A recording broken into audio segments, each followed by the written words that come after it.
Hello and welcome back to the Pinnacle Esports Channel. Today we are joined in a new series, and it's going to be one that's coming consistently on the channel, something that you might not expect from us at Pinnacle.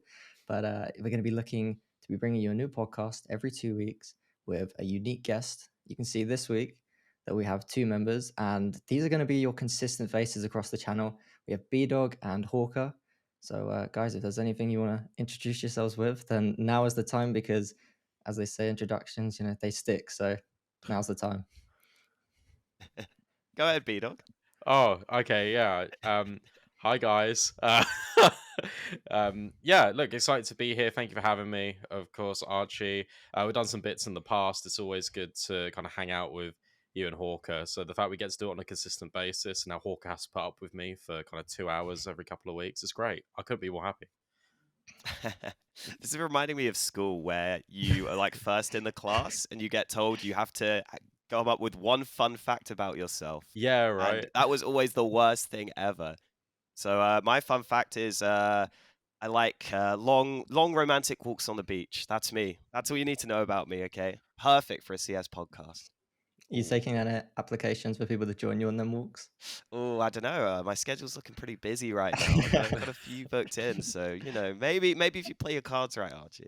I feel like I've just been friend zoned. Yeah, I feel like you Good start have, to the yeah. pod. Yeah.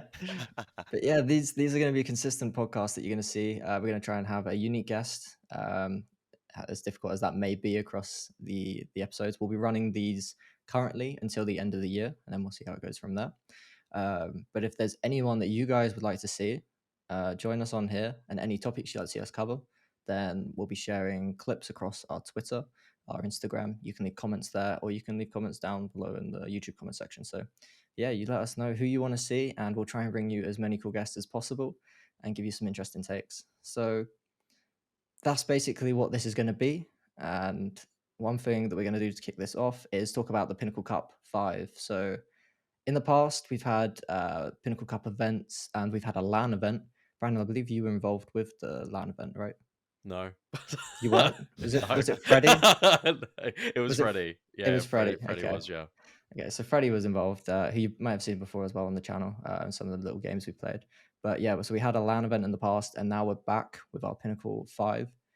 We're currently in the opening single elimination stage, but we are going to be moving into the Swiss stage soon, and there's some teams that we'd like to present to you, and I think these are going to be more up Brandon's alley as the regular CCT commentator. So yeah, Brandon, if you want to try and kick this off with any of the teams that you think maybe have the best chance of making it through the Swiss stage. It's a great question. I think I'm on the wrong HRTV page to look at this because I'm now just looking at the play-in teams. It might be it might not be on there yet. It might be just in the Discord. Oh, okay. Yeah. Hang on. Give me 2 secs. Let me have a look at where they are. So good. I can read them out if you need. It says, please don't share with anyone yet. Does that mean we can share them now. We can share them now. Okay, cool. Up until this point, they were exclusive. But... Okay, that's quite exciting. All right, Wild so exclusive, boys. I guess look, should we read them out so people know? Yeah. So first one on the top of the list, Ecstatic. I mean, that's Aurora. A good team. Spirit. I know you've got lots of talking points about Spirit as they played in CCT recently. So they've been looking good. Sampi, Espionage, Eyeballers, Eternal Fire, Nine Pandas, OG Orcs, and Arc Red. So, and there's a couple more to be confirmed.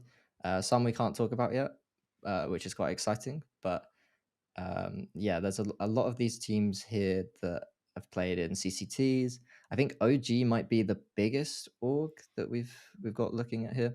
And there's definitely a few things I know some people want to say about the new OG team. But yeah, Brandon, kick us off. Who's your favorite from this list? One favorite. OG's got to be up there. I think Spirit as well. Spirit are really good at the moment, and I feel like Eternal Fire have actually finally figured out their roster, and the way they've been playing, especially over the past week, is actually just nuts, right? Wakadia is probably one of the better players to come out of like academy projects. he's been just really consistent, and I think that's just kind of elevated the floor of Eternal Fire, because I feel like that was always a struggle, right? The fact that it was just Xantares, and then sometimes Woxic pops off as well. But now you kind of got this trio of Woxic, Wicadia, Xantares, and I think Xantares has got like a 1.45 rating at the moment. I think he's actually just smurfing in tier 2. So he's definitely up there for sure. I like the Nine Pandas team. That's going to go under the radar quite a lot, but they've been very consistent, especially on CCT. I think that team's very solid, got a lot of experience. So I'd throw them in. Ecstatic, obviously, have been doing really well. I've just naming all the teams now. I don't really have a favorite, but they're ones to watch out for. I like how you bring up Eternal Fire, because I remember, mate, at the start of last year, I was like, mate, yeah, don't. finally they figured out their roster for real this time.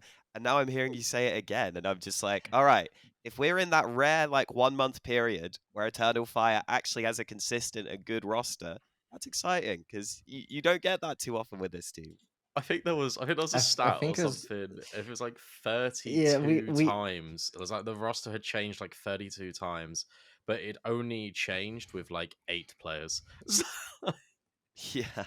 Yeah, we'd looked at it last year for one of the I think it was one of the Pro League events. It was one of the podcasts we did previously. Yeah. And I think it was only 1 month of last year they hadn't made a change. But it's, as you Yeah. keep saying, it's just like a constant rotation of like the same few players. So Yeah, it's the I revolving just door never of know Eternal Fire. what to put there. Yeah. It literally feels like more like it could be a bloody reality show or something, where it's like, oh, you won the challenge this week, you get to be on the team. Good job, Wicadia. Like, You know the honestly. Simpsons No, I meme think they're pretty where good. where Barney's like, no, not Barney, the granddad's like putting his hat on like the coat rack, and then he walks out the door, and he comes back in, and that's Yeah, just yeah. on a loop. That's just Eternal Fire. Yes, yeah. It's a shame because like Santara is been one of like the best mechanical players we've got in the scene, and he's just. I mean, I understand wanting to put yourself with your national team because there's barely any teams that are doing that nowadays. You know, we are in such a European mix, but it feels like he could be much more. But maybe it's a Tabson situation. That's where he wants to be. He wants to represent his country, and yeah, but it feels like a bit of a shame for me. To be fair, I think for at this level, something I like actually is you do have like quite a few national teams like at these like online Yeah. tournaments, which is kind of cool. I feel like that's pretty good for some players, especially like the up and comers, to get a bit of comfort on like a team where you get to speak your own language and you get to have that shared culture before you maybe make it maybe even higher up into the future. I would agree with like Brandon though. I think OG definitely the biggest name there. I really like Ecstatic as well. I got to see them at Challenger Katowice. I think they're just like a good Danish team, which is always good, like good structure. I really liked Crown on that team. I don't think he was like the biggest player like stats wise, but anytime I saw Crown get kills, they were always like, big impact frags. So I think there's definitely some potential for some really good games here. That's a solid list of team. Yeah, definitely. And I think what you're saying about there about the you got a lot of these national teams. I think that's why we see a lot of these tier 2 players playing at the IESF. That's a mouthful to say. Mm. But I think that's why we see a lot of them, taking their part there. But yeah, I think it's a very good list of teams. I'm excited to see eyeballers as well. I always like seeing JW Flusher. So yeah, that's going to be a very good team as well. But yeah, we still have teams that are currently qualifying through the single elimination group stage. I think there's still 2 more teams to qualify through that, and then there's a couple more teams. Can I And then hang on? once all Can the I Swiss tangent? stage is done, Can I derail you? Sorry. yeah, go for it. You're Go talking for it. about national teams. You're talking about the kind of the experience they get. That reminded me a lot of Ents Academy, and something that isn't like too much public knowledge, but I tried to kind of bring it up as much as possible because they're currently playing in the play-in stage. I think they've got such a good potential for this academy project, and I think what's really interesting as well is that they've got Whitey as a coach, and he makes them communicate in English even though that they're Finnish. So they kind of rely on Finnish in like high pressure situations. I'm not sure what's changed now, but I know for a fact they try their best to always communicate in English despite being a Finnish team. Because when they get opportunities potentially to move away from Ents Academy, they're not restricted to just Finnish teams. because they've now got the experience not commentating, like communicating together in English, which I think is just really cool. Yeah, that's a good way to set them up for the future, isn't it? Yeah. Like, I think that's definitely something that, especially in this current state of Counter-Strike, that it should be instilled on, because there is so much more opportunity when you can make your team a European mix. I like Oh, how they made it that through. it definitely all makes sense. I think Brandon's probably right, but then also there is part of me that's like, is Whitey just like doing some nice dressing up to the fact that he just wants to hear them comment English because he's there, the one UK guy with a bunch of Finns, like not knowing what's going on. But no, it definitely makes some sense. I mean, especially when you're Eds Academy, right? Like Yeah, the whole right. point is you want to try and get to Eds one day, obviously. So yeah. Yeah. Yeah, They made it and through as then well. they're They're no in the longer group stage. finished. Yeah, Very they nice. I think they were the first team to make it to the Swiss from the qualification. But yeah, as I was saying, they once the Swiss is done, it will be into the the playoff stage. And I'm gonna only mention a few names so I don't accidentally leak anything. But I think Astralis is already confirmed, and Bad News Eagles. Um, they are two of the teams. Oh, and Apex, who have recently had changes as well. We're going to discuss them at the end of the video. Um, so yeah, there's a few good teams coming through into that invite slots in the playoff stage. I'm definitely excited for Astralis because they have had quite a run at Cologne, and yeah, I'm very excited to see Astralis play. I like the look of this new lineup with Borup and Stir. Um, yeah, so they're looking very exciting, but. We're going to move on to the CCT, and Brandon, I'm just going to hand all of this over to you. All right. Where do you wanna start? I mean, we got a lot of tournaments here. We got we got three events to cover. Do you want to go over the one that's just finished, the North Europe? Yeah, sure. So, um, at the time of recording this, we've had the finals for North Europe Series 6.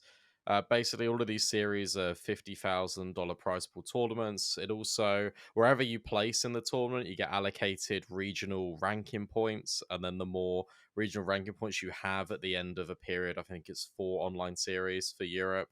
Uh, Whoever has the most points by the end of that then gets invited to these online finals. And basically, the online finals are just bigger prize pools and a chance to qualify through to the global final, which is taking place next year at some point. That's going to be a LAN final. And I think that the prize pool for that is like $500,000, if I'm not mistaken. So there's a lot on the line. Yeah, North Europe Series 6 just finished, and it was actually Eternal Fire that was in the semi-finals for that one. Evil Geniuses were there because they're over in Europe at the moment, so they were playing in the playoffs and they made the semi-finals. But the final was between Spirit, and it was the first outing that we actually saw Team Spirit in with Donk, Artfrost, and Zontix. And Donk, I'm just gonna go ahead and say it, and this is gonna be a hot take, but like I guess if you're not really following like tier 2, you're gonna think I'm mental, and that's fine. But I genuinely think Donk is the best academy player we've ever had, like ever. Ever. I know that's big, Oh. but I think if you put him in tier 1, he'd be absolutely fine. This guy is consistently dropping like a lot of impact. And the numbers back it up as well. Like even in the grand final against Saw, it was getting really close. It was like 13-13. Like Spirit need a rounds to kind of stabilize like their money and like reset Saw. And this kid will just like 4K, like it's absolutely nothing. He'll spray transfer outside on Nuke, and it was wild. And there's a lot. I think the ceiling is really high for Spirit, and they looked really good considering they've not been together that long. So this new Spirit roster, you've made quite a bold claim. I was trying to think of Yeah. academy players. One springs to mind, which is Monazy. So quite a big statement, but Spirit looking good. So they're probably we're going to be one of the top contenders for Pinnacle Cup V, I reckon, into the Swiss stage. Then, I mean, you before we even recorded the podcast over the last few days when we were mentioning topics, Spirit were one of those teams that you mentioned and saying look very good. So yeah, they look like quite a prospect, but I'm trying to get my head around the academy players to try. I'm trying to think in my head like what other academy players, but Monazy is like the one that comes to mind as like probably best showing straight out of the gate. But I mean, Donk's now in Spirit, which is no longer a Spirit Academy. Are they still running the academy team? Yeah, they are still running the academy team. It's just They are. you just have to promote these players because they're really Yeah. good. It's like it's actually insane how they don't feel the pressure. Like even on like on an online final, and it's Donk, Art Frost that are just top of the board every single map. There was a quarterfinal game in this North Europe series that felt like a grand final. It was Spirit versus Bad News Eagles, and I think Donk dropped back to back 30 kill maps on Bad News Eagles like it was nothing. Like it's I don't know. This kid is wild. Quite the prospect then. Yeah. But where do you think he would likely like what kind of team at the minute would you think would suit him if obviously he's not going to get the call up immediately. This is a new roster, but if we're speculating for the future, if he is the best academy player, like what team do you think would suit him? I mean, you put him in a not now, but like in time, right? Like that's the caveat. Like, I don't want to say teams and people are like, oh my god, no, he'd never go in there. They've just made changes. But you could you could easily see him in a VP. You could easily see him in a Cloud9. I think down the line. I do think like it is there.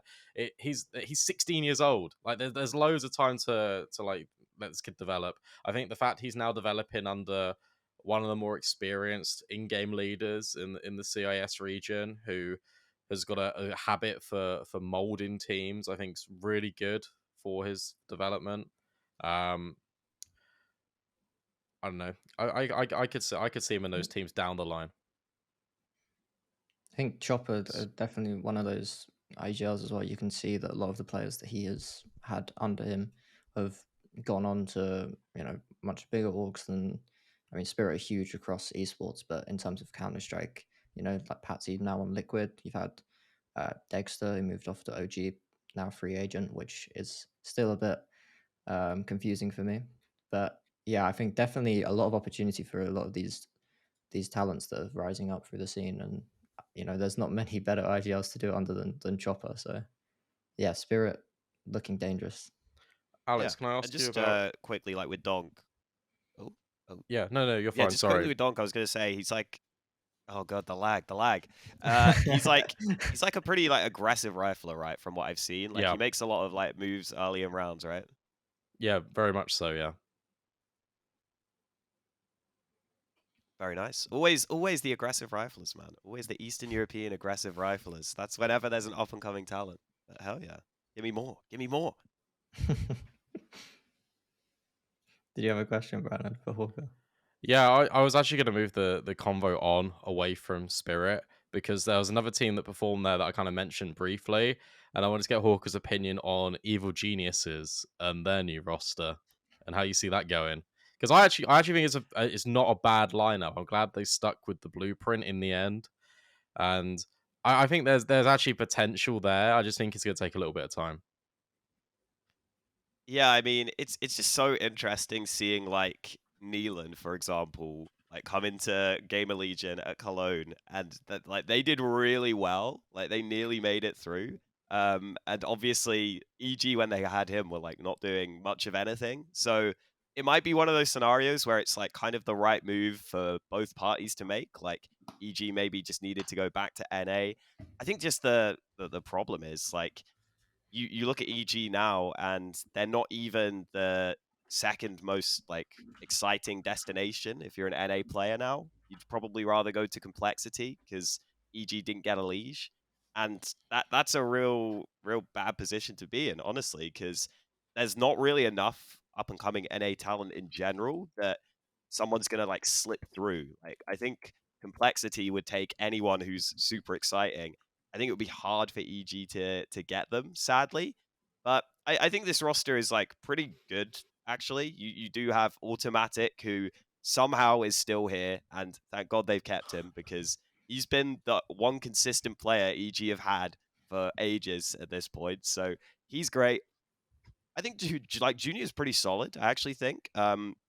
especially at this sort of level. I think that the thing with Junior is he really likes to fight and peak quite a lot, and I think that that can work a little better in these positions. And then I remember being pretty excited about Hexed when he first came onto the scene.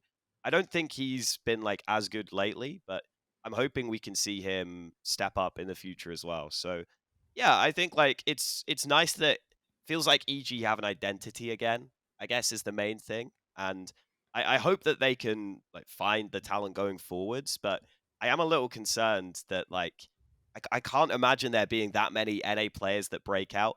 I guess the only thing that maybe works in their favor is like if CS2 brings a big influx of players, then maybe we could get a resurgence in NA. And yeah, I guess for that reason, maybe there is like decent timing to this. But even if we got like a big influx of players, it's probably going to take some time before NA gets that talent again. You know.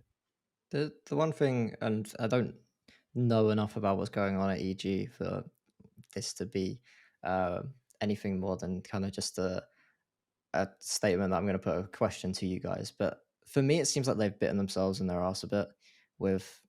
I mean, I think it's great that they are one of the teams trying to pioneer having NA teams and rosters. But it seems because they did that, as soon as they announced that they were like, oh, yeah, we're potentially going to be signing Jax and some of these other players that they said that they were going to have, everyone went off on them. Every single person that I saw across, there was anybody who's anyone in the scene was completely against the fact that they were going to try and go European or international. So for me, it seems like if they want to get the success that they are probably looking for under such an established organization, then maybe international is the way to go. But it seems like they can't do that now because of what they set out to do a year ago. And I don't know how you guys feel about that. Again, I don't know enough about what's going on behind the scenes, but for me, it seems like they kind of got pushed into sticking to their NA plans that they had. So they just took the players back up rather than trying to promote. Again, I don't know if the players that they speculated just didn't want anything to do with them, or if it was a case where it was just like, okay, no, we're going to cancel that because we're getting too much backlash. Yeah, I'm unsure, to be honest. I think Yeah. the biggest thing with this EG thing, and I think the backlash came from I guess the amount of imports they were bringing over, and probably the rate in which they were switching up the the players that were European. I think the biggest thing Hawker said before you asked this question was that they've got their identity back. And when you take a look at what they announced in terms of your blueprint project, I understand the need to bring players over from Europe to actually help develop and kind of foster a little bit more of a culture in the ranks and in the organization, because you're going to learn from the best, and the best is Europe in terms of regional Counter-Strike. So that makes sense. I think it was probably the quantity of players that they were bringing over and the rate at which they were kind of replacing key pieces on their team that originally probably would have had a couple more months. I feel like that was the biggest sticking point with EG and their projects. Yeah, for me at least, like if I was an esports org, I want to win. So not to shit on NA too much, but as we're saying, there's not any prospects really that are rising up. We've kind of had them all. They've gone to Liquid, and that's kind of where they've stuck. And anyone else that's come out of the scene as a prospect has kind of died down. I mean, we had Breeze, we had Ethan. Those were the kind of players that were on these EG rosters that really stood out from the pack. And I guess for me at least, I would like to see another competitive team, and it looked like that they were looking to go towards that direction. But I also understand why they want to keep that identity, as you're saying, and why they want to keep NA. So I feel like it's kind of a catch-22 for them. They want to succeed because they have the money as an org to do that, but they're not able to.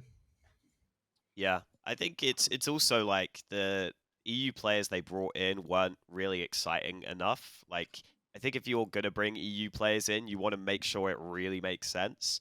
Because like even Liquid have kind of been criticized a bit for some of their pickups. We'll see how they work out, but like people were saying, wow, we're going international for like Rainwaker, who they didn't really know, and like Patsy, who is pretty good, but like Patsy versus a Liege, like is that like some crazy big upgrade? Who really knows? So yeah, that's the other thing. It's like if there's like I think you've got to stay like aware of what's happening in Europe, and if there was a great player available, pick him up. Like I don't know, say like Degster right now is on the bench. That's a player where it's like, okay, he's so good that I think you could like just try and make it work just because of the potential upside. But the players they were bringing in, it didn't really feel like they had enough upside to make those moves. Yeah, definitely. But we kind of gone on a tangent now. We ended up on Liquid. So, Sure. Brandon, is there anything else you want to say about CCT before we move on to look at some of these other teams? What, just North Europe, or because there was quite a few Just Central Europe CCT online in finals. Is general? anything? Yeah, just in general. Well, I mean, look, it's going on all the time, and we're kind of approaching the tail end now of the CCT format. I feel like I think the plans is to wrap it all up by the end of the year, and then have that global final next year. So, um, it's going to be interesting to see where it goes from here. I don't know what the future plans are and the life cycle is, but I think it's actually been a really good thing for tier 2 and tier 3 to actually have this, because it's provided a lot of consistent competition. You can see the level rising even in the competition itself. So I think that's my closing thoughts on CCT in general. Yeah, I'm looking forward to seeing it because it's one of those tournaments that's always on. Like if I'm ever not watching Tier 1 Counter Strike, CCT is on. So yeah, it's a very good event, and there's a lot of good teams there that Yeah. have been competing with Tier 1 as well. So yeah, I'm excited to see the rest of the CCT that's coming up. So the next thing I want to go over is a couple of these teams recently, teams that made their changes just after the player break. So the first one is Entropiq. The one that stands out to me in this lineup was Forzy. There was we had a couple months where we were making these like dream team of the month. It was the best players out of the month, and Forzy found himself into one of those. So I'm quite looking forward to seeing how he does on this team. It just seems like a bit of a odd mix. But yeah, I don't know how you guys feel about it. Tizian on this team, it just feels like an odd mix of players. I can go again. I thought Brandon was going to. Oh, sorry. I was like, I Yeah. feel like I'm talking too much, Alex. Like, just give you a No, chance. No, like Look, I think it's an interesting team in terms of the fact that you've got a blend of youth and experience. Your experience is Tizian, and I guess you throw Collins into that vein because he's been playing quite a while, especially in the tier 2 circuit. Oxygen used to be on that Skade roster that was kind of almost the gatekeepers to tier 1 at one stage, just before we kind of got out of COVID. And look, Forzy, Marix. Forzy's a really good player.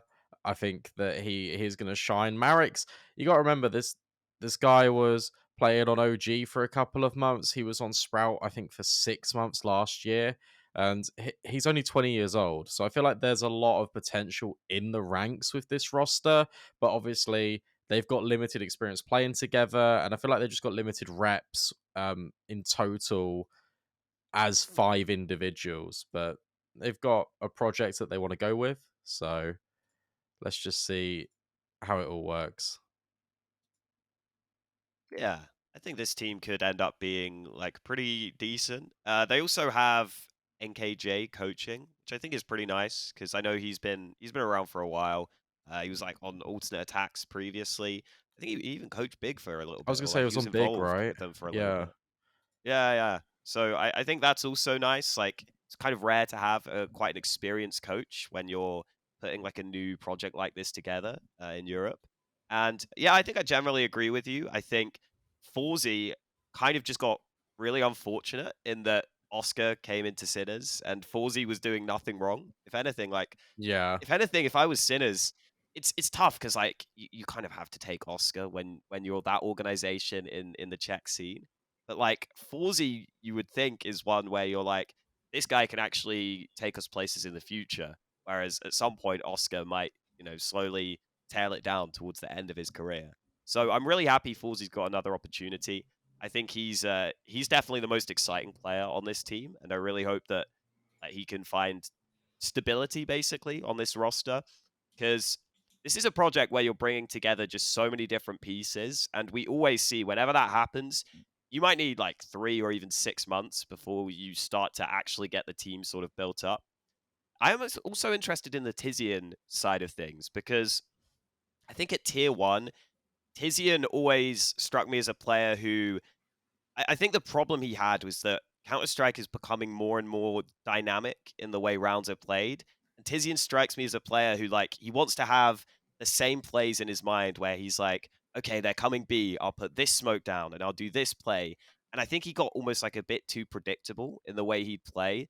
You could kind of see he was always playing to like try and survive, and like there were good general fundamentals there, but he would never throw a different play into the mix to try and catch you out. And you really need that at the top level. So Could I'm interested if he becomes more of like a star or not on this team. I guess that's the other interesting aspect to me. could that be because maybe he's fallen a little bit victim to maybe being stuck in the same system over at Big for Could a be. while? Like maybe if with this new project, maybe there's like I don't know, maybe a breath of fresh air just coming into that environment. So maybe the system changes a little bit and maybe it's more tailored around his needs as well. I'm not really too sure, but I know that yeah, from a survivability front, it was always him trying to stay alive. I think like one of the most on that big roster and try and buy as much time as possible. So maybe it's just stuck in the ways a little bit. Yeah, it just feels like that style of player is almost like, I don't want to say it's like extinct. It's definitely not. But it's like you have to have like a little bit more than just literally always being like, I need to survive. I need to buy time for rotates. It's like, no, maybe every now and then like you have a cheeky like gimmicky play where you actually like catch people out or something. I just never felt like Tizian really had that. So yeah, I'm with you. Like it definitely could have just been a big thing for sure. And yeah, I hope he gets his confidence back. And like you said, like Marek's, I think is also like this is like a really solid like lineup. Honestly, like Marek's is Yeah. also someone who I don't think he was great in his time on Sprout. I think he was like, he's fine. But I know on OG Academy he was doing pretty solid. So yeah, like this is a pretty good project. I just hope they make sure they have like faith in it, because it might take a little while before it gets results. I think that's the main I think that's thing, a big especially thing, isn't it? Yeah. yeah, especially with teams at this level. It's just making sure that you say, okay, look, no matter what the results are, we'll keep at it. And as long as the culture and the environment in the team is correct and the attitude is all positive, then that's the main thing. Because we see it just happens so much, especially just in esports in general, and it doesn't matter which tier it is in Counter Strike, but people will just make changes after just not a lot of time. And it's like, well, what do you expect? Like, what do you expect? Yeah, just give it enough time. That is all a lot of these teams need. And especially with a team like this, where you're putting a bunch of players together, probably not got that much experience together, completely different cultures. Like, just give it some time and see how it can go. But yeah, it's a roster that looks like it has some potential, and another roster that I'm very excited to see. BetBoom Team. They made some changes recently. Nafany, Zorti, Siren, Chiron, and Danist. So I think Zorti was one of the best players across the last major, like the RMRs. He was incredible. I think he was one of the most talked about players. So he's one of the players that I'm very excited to see on this team. And I think it's also nice to see that Nafany's got kind of a new project, a new set of youngsters to start working with. There's so much firepower on this team. So if he can manage to handle all of these players, then yeah, this team looks like it could have some potential to be maybe a contender within, maybe not a title contender as say it straight away, but a contender to upset teams in playoffs, kind of not playoffs, sorry, group stages kind of thing. Yeah, I think Yeah. like this team's cool. I think the biggest thing, there's a couple of talking points. I think the main thing is these riflers are really aggressive, and it's just whether Nafany can kind of get them under his wing and get them playing like sort of a similar structure he wants to employ. I don't actually think we'll have a problem doing that. And I feel like there was a little bit of noise on Twitter when this was made, and it was like, oh my god, these guys are so aggressive. Is he going to be able to handle it? And it's like, yeah, I'm pretty sure he's very well respected in the scene, to the point where if he wants them to play a certain way, I'm pretty sure they will. I think Siren is a very good pickup on this team. I feel like he was a very underrated component of team spirit and a lot of things they did, especially in those deep runs in playoffs, because he wasn't the guy that was putting up the numbers consistently, but the kills he was getting, it was because of his positioning, and it was his impact as well that I just thought was really interesting to watch throughout a lot of their deep runs in the majors. And I feel like this guy did deserve a shot. I thought it was a bit harsh when he got dropped. And again, just young potential. Like Siren's 21. Danist comes from Boston Crab, a team that was upsetting people in online qualifiers. I think he was averaging like a 1.22, which is just kind of wild. And he's only 21 as well. So this team's young and it's got room to grow. Yeah, I like what you said about Siren. I think he's one of those players that definitely when the old Spirit roster was playing, if Patsy wasn't able to have a game, especially in these big games, I think Siren really did show his worth. So yeah, I definitely echo what you said about him getting his shot. Yeah, I also think Chiron obviously had that run at the start of the year, right? Goes like straight into Katowice, makes playoffs, looks just like really good, and then obviously for whatever reason doesn't really work out on VP/outsiders. So he's definitely exciting as well, just to have in the mix, because like I feel like even if whatever happens, basically, he's probably going to be able to make a lot of opening moves work. Like he looked absolutely fearless, even when he was playing at Katowice, which was just really fun to see. Honestly, you don't get players like that often that just come in and seem to not give a damn, and didn't even really seem to drop off too much when he went into tier 1. So getting him in into this sort of team definitely looks good. And I was waiting to see where Chiron would end up, because he's been like, I think, just playing on some random sort of mixed teams and like, occasionally playing events. But I think it's really nice that they have like this roster that's put together, because things kind of fell through for Zorte as well with some of the moves that he was maybe gonna get. It's like, weirdly, somehow this is like some of the leftovers in the Eastern European scene, and yet it's like a really solid roster, and like all these players, I'm looking at them and I'm like, how are these like all available to just get onto a team? Like That's this, true. it's actually like really solid. Yeah, I had similar thoughts when I first saw it. I was like, how are all of these players managed to get here? But I think Chiron's one of those players, when we're saying about people that have a bit of an unlucky time in their teams, I mean, the guy got replaced, what, 2 games into the RMR to bring back Norbert in because they wanted to try and bring that structure in when they went 0-2. It's not exactly the best of luck this guy's had. So, and it's definitely nice to see because, as you say, he was fearless. This guy was still good. He went into VP, and for me, was one of the most exciting players on that team. And I mean, you can probably say that about a lot of the players on VP that aren't Jame, because they're not a very exciting team to watch. But he looked exciting. So I'm excited to see what BetBoom can do. And yeah, so the other team that made sorry, I was so just gonna say, and also like not being able to fit in on VP definitely doesn't mean that he can't fit in on other teams, because yeah. they are just the weirdest, like, you Yeah. have to play James style team ever. So yeah, I think it Where should work where well. are they, by the Yeah, way? I that like that sounds so flame, but it's like I haven't seen them play in a tournament in quite a while. well, they've been dropping out of a lot of the events that they either qualified to based on ranking or were invited to, right? It's mad Yeah. because I remember they won Challenger Katowice towards the end of the year against Ents, who are Hmm. doing really well. And yeah, I don't know, I don't really know what happened after that, because like I want to see this team play again. Yeah, I don't know what happened. Yeah, I don't know if they were speculating a rebuild or like changing players up because they've still got the same team that they won the major with now, right?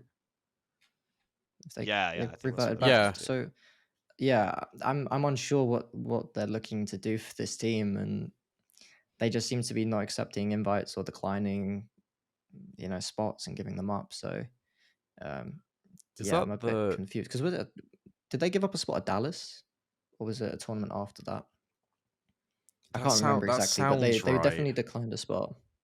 Yeah, But is this so the I'm just probably like the unsure. fall from grace, like the one of the most like you win a major at Rio and then you kind of just disappear. Like I don't really remember a team kind of going like into obscurity as fast.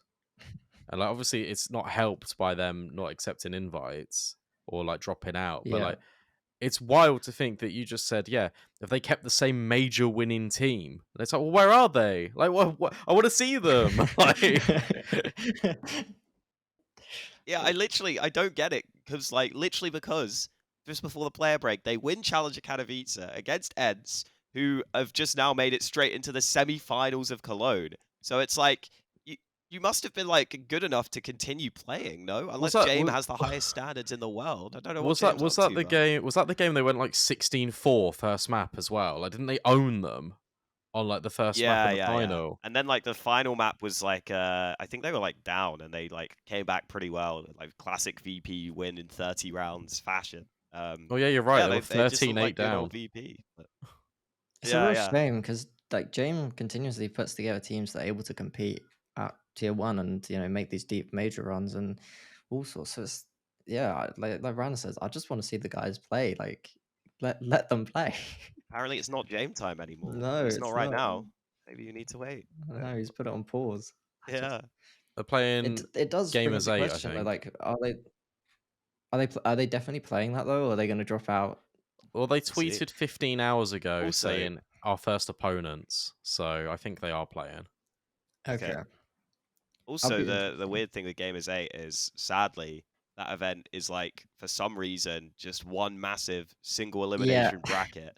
So it's it's like VP have drawn FaZe in the first round. So yeah, I mean maybe they can win that to be fair, but we'll have to wait and see. Maybe we just get one BO3 from them and then they're gone forever I was again. going to Who say, it's knows? got to be best of yeah. threes, right? It can't be VO1s. Can you imagine it's BO1? Just make every game like all 7 maps. Just play all 7. But yeah, it's that tournament we'll likely discuss in the next episode. I think that fits the timeline quite well for what we're going to be doing.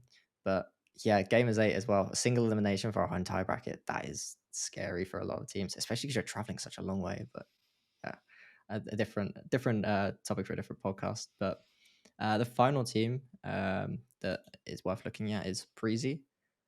And I think for me on this team, seeing Refresh back is good. Um, Altex is the one for me. I don't think he performed that poorly when Astralis had that kind of temporary roster towards the end of the year. So I'm excited to see him back. I remember the first series that they played with him. He went off, like he was insane. And I was questioning whether, because they were already speculating changes with Stir, I was questioning whether it was going to be him or Buzz that went. And from that showing, at least, Oltex looked more confident. And there's definitely been some times at Cologne. Granted, they have made the quarterfinals, but there's definitely been some maps where Buzz has kind of looked very, very uncomfortable. I think it was the series that they qualified on that Buzz was playing 2 maps. I think Ancient was one of them, and he was just really struggling to hold that A site. So seeing Altex come in to this new lineup with Preasy, I'm quite excited to see him get another shot. I think Nikodos as well was another person. Yeah. He's someone that I kind of fell off towards the end of his time in Fnatic, but very exciting AWPer, definitely. In Copenhagen Flames looked really good. When Fnatic first announced this roster and they played the major, he was for me one of their like most interesting players who took a lot of the space on the map, took a lot of aggressive peaks.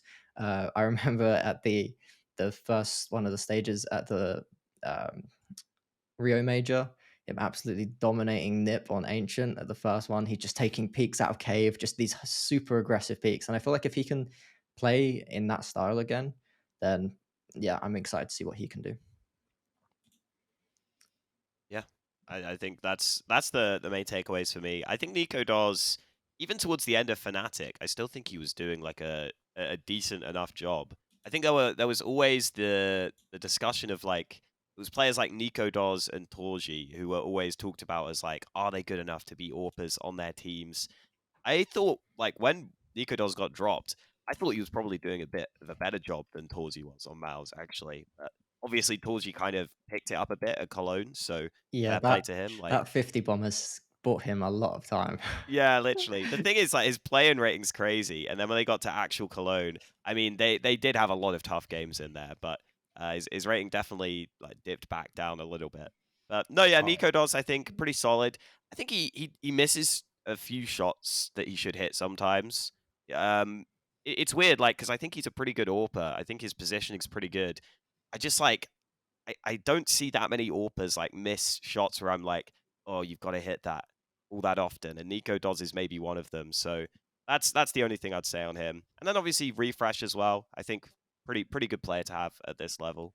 Yeah, it's nice now like in CS that we have these rosters that come together and you're like, yeah, these players get to have like a pretty decent chance at making something happen still. yeah, Yeah, definitely. I like this I team. think, Brant, you mentioned TMB, right? TMB Yeah, as IGL so instead of Refresh. TMB is going to IGL this. He's going to learn a lot from like Birth from Sky teams because he's been part of the projects for quite a while. So I reckon it's going to kind of be like a new look Copenhagen Flames kind of style of team.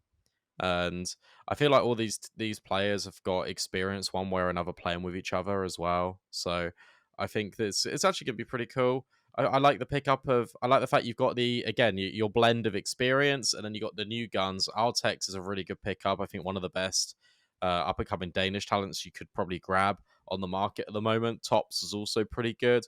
Tops was played on that team, I think called like Prospia or something. I could be completely off the mark on that, but it was him and Syrah just got picked up by a different team, and he's been playing really well. But the highest rated player on that team, I think, was Tops. So I think Tops is a pretty decent one. People aren't going to know who he is, but give him time, and maybe he can prove and like make himself more of a household name.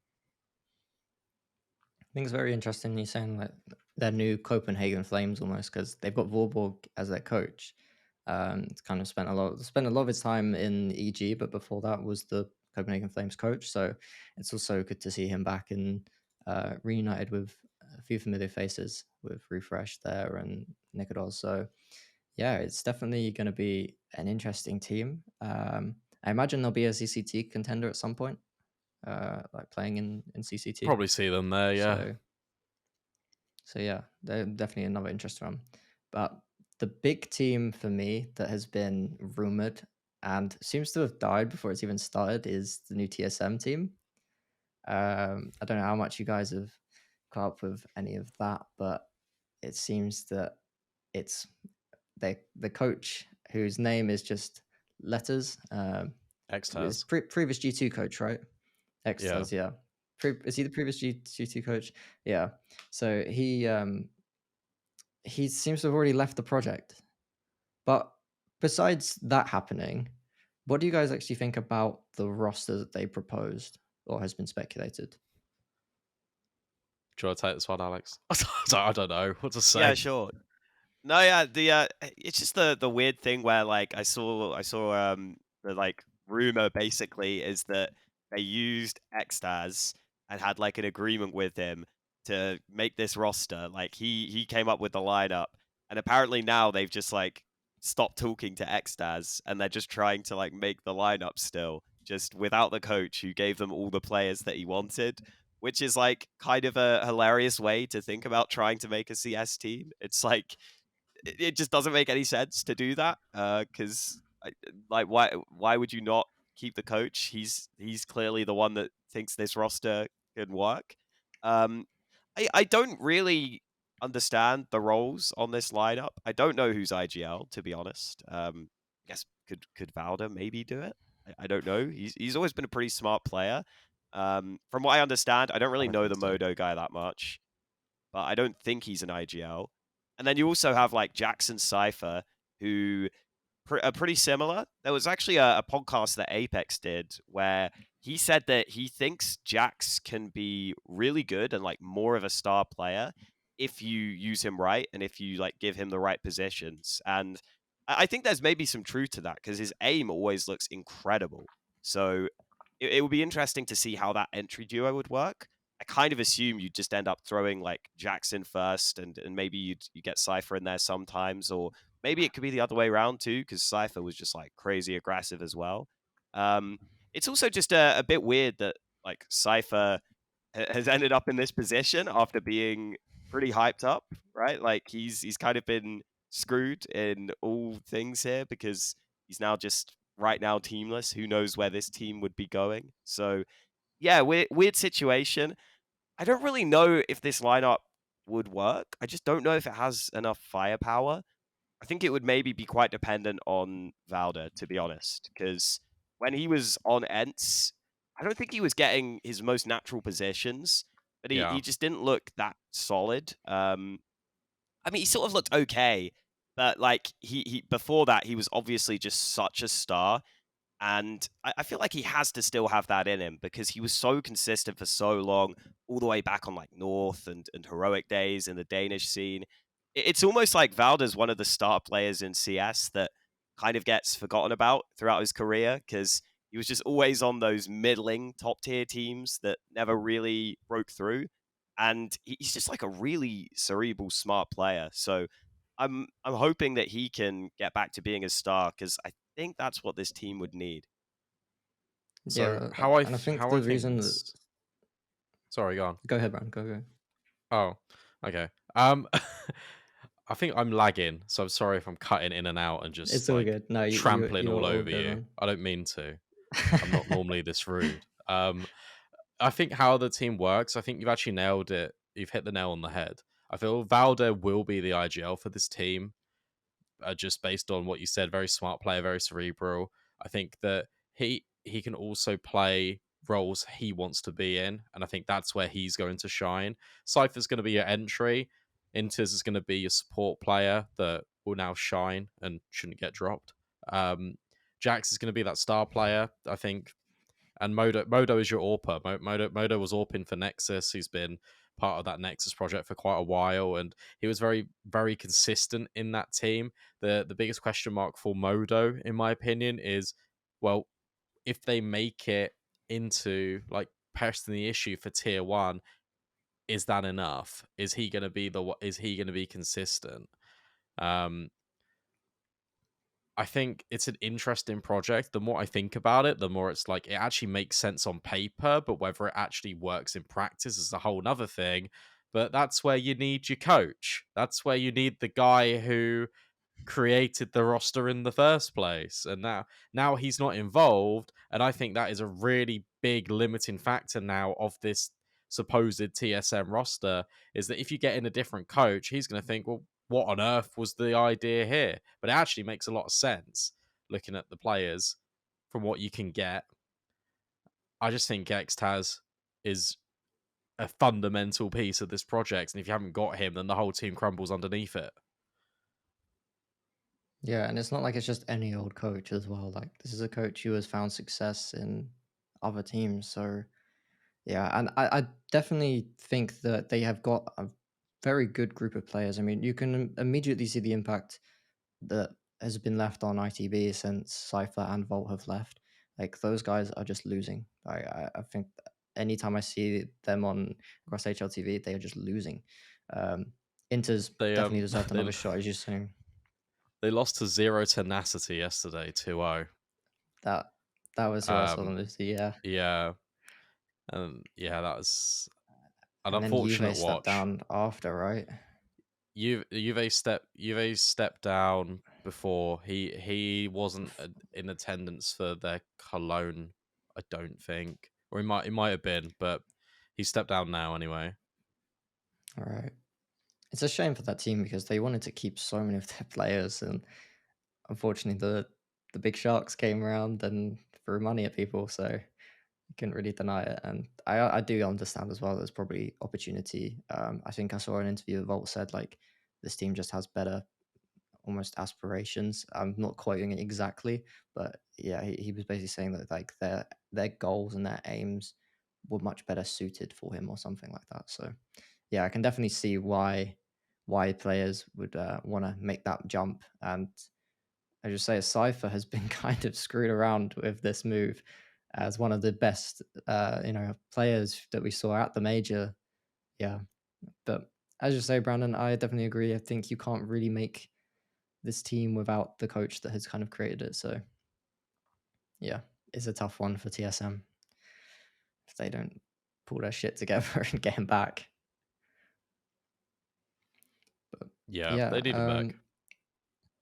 But besides TSM, loads of teams made changes over the player break. It was mental, the amount of teams. So what I want to do with you guys is I want to rank these teams and basically just go over how we think they've done now that we've seen them play in a few different events now. So we saw them at Blast, we've seen them at Cologne. I do apologize that the logos aren't fantastic, but we'll just go through the list. I've given you some categories to kind of go over some of them, and be aware that a lot of these teams, some of them only made one change. So yeah, if we want to start with Apex, they brought in Casanito, right? Yes. And was there any other changes for Apex, or was it just them? Just Casanito in for JL, yeah. Yeah. How do you feel about that? Because I remember you were hyping him up in one of the podcasts last year, Brandon. I like this change. I think out of all the players you could have got to replace JL, you go with him, and you got to remember, people that don't really follow tier 2, tier 3 CS that much, before Kixan went to Apex, Blue Jays were performing really well in tier 2. They won a Challenger League, if I remember rightly. Like, they were performing incredibly well, and that was because Kixan had unlocked like Casanito's potential. And I think its previous experience, Kixan will know how to get the best value out of him.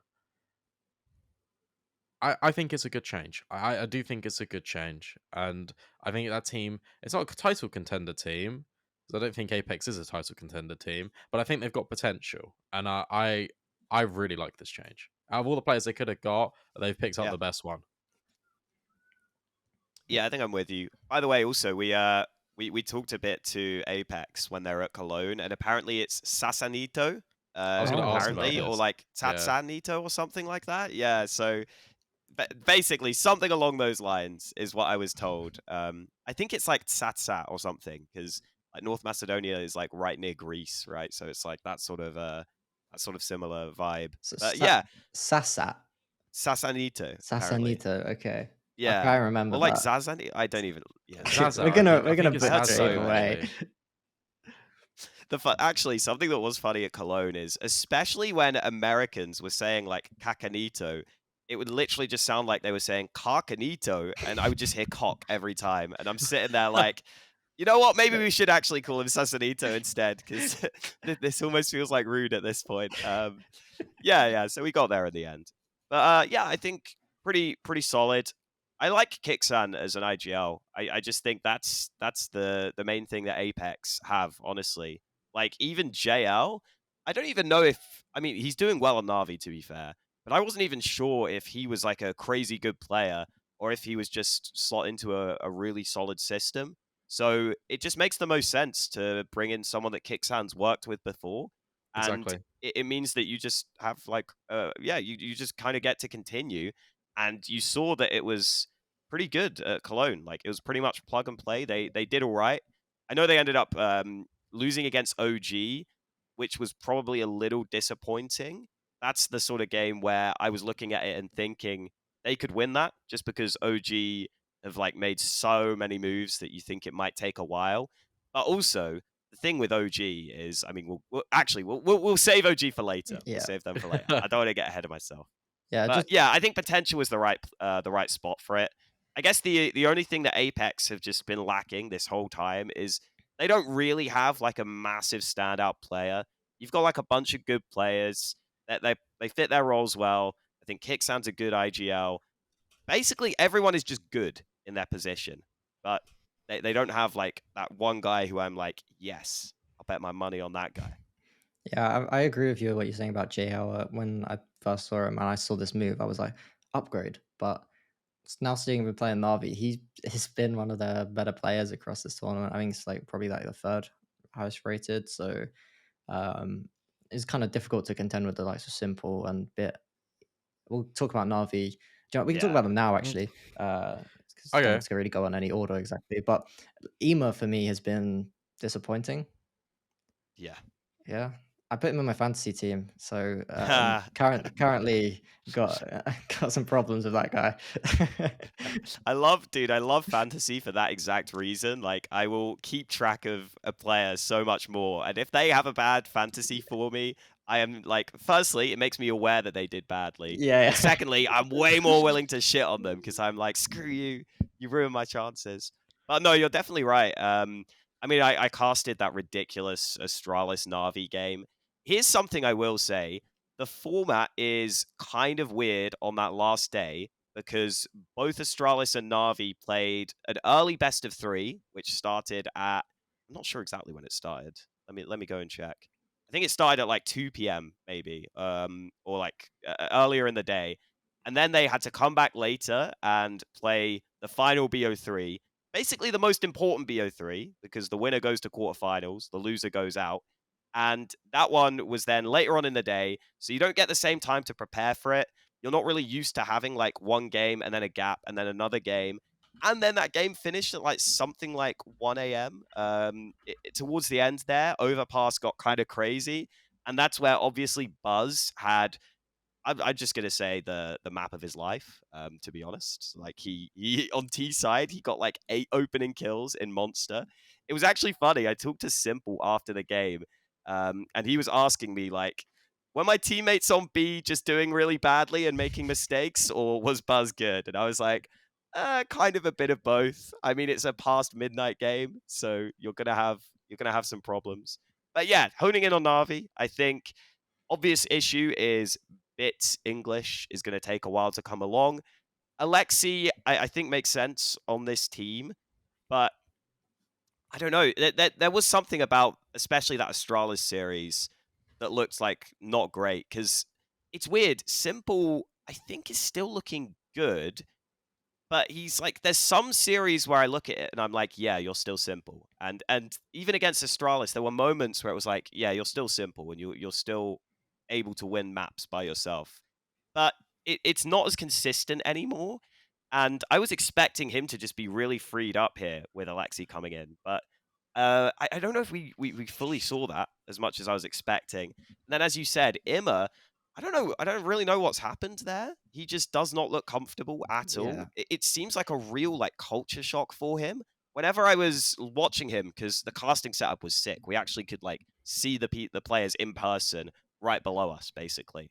So I was looking over every now and then. Simple is always like so animated and so vocal, and I don't think Imma's used to it at all. And that's going to be a real sticking point. Like Imma just he didn't really seem like comfortable in the team, whereas JL's like the complete opposite. Somehow, whenever there's loads of shit going on, JL's always got a smile on his face. So I don't know. Like for the first outing, I'm almost like between potential and not impressed, but I might just even yeah. say not impressed because if you're going to go international, it's I don't know. I don't know if this is enough. A few things to kind of back onto what you've said there. I I'm fairly sure it was you two. I messaged about a top 10 for the current year, and I was even struggling to put Simple into that compared to some of Mm, these other players.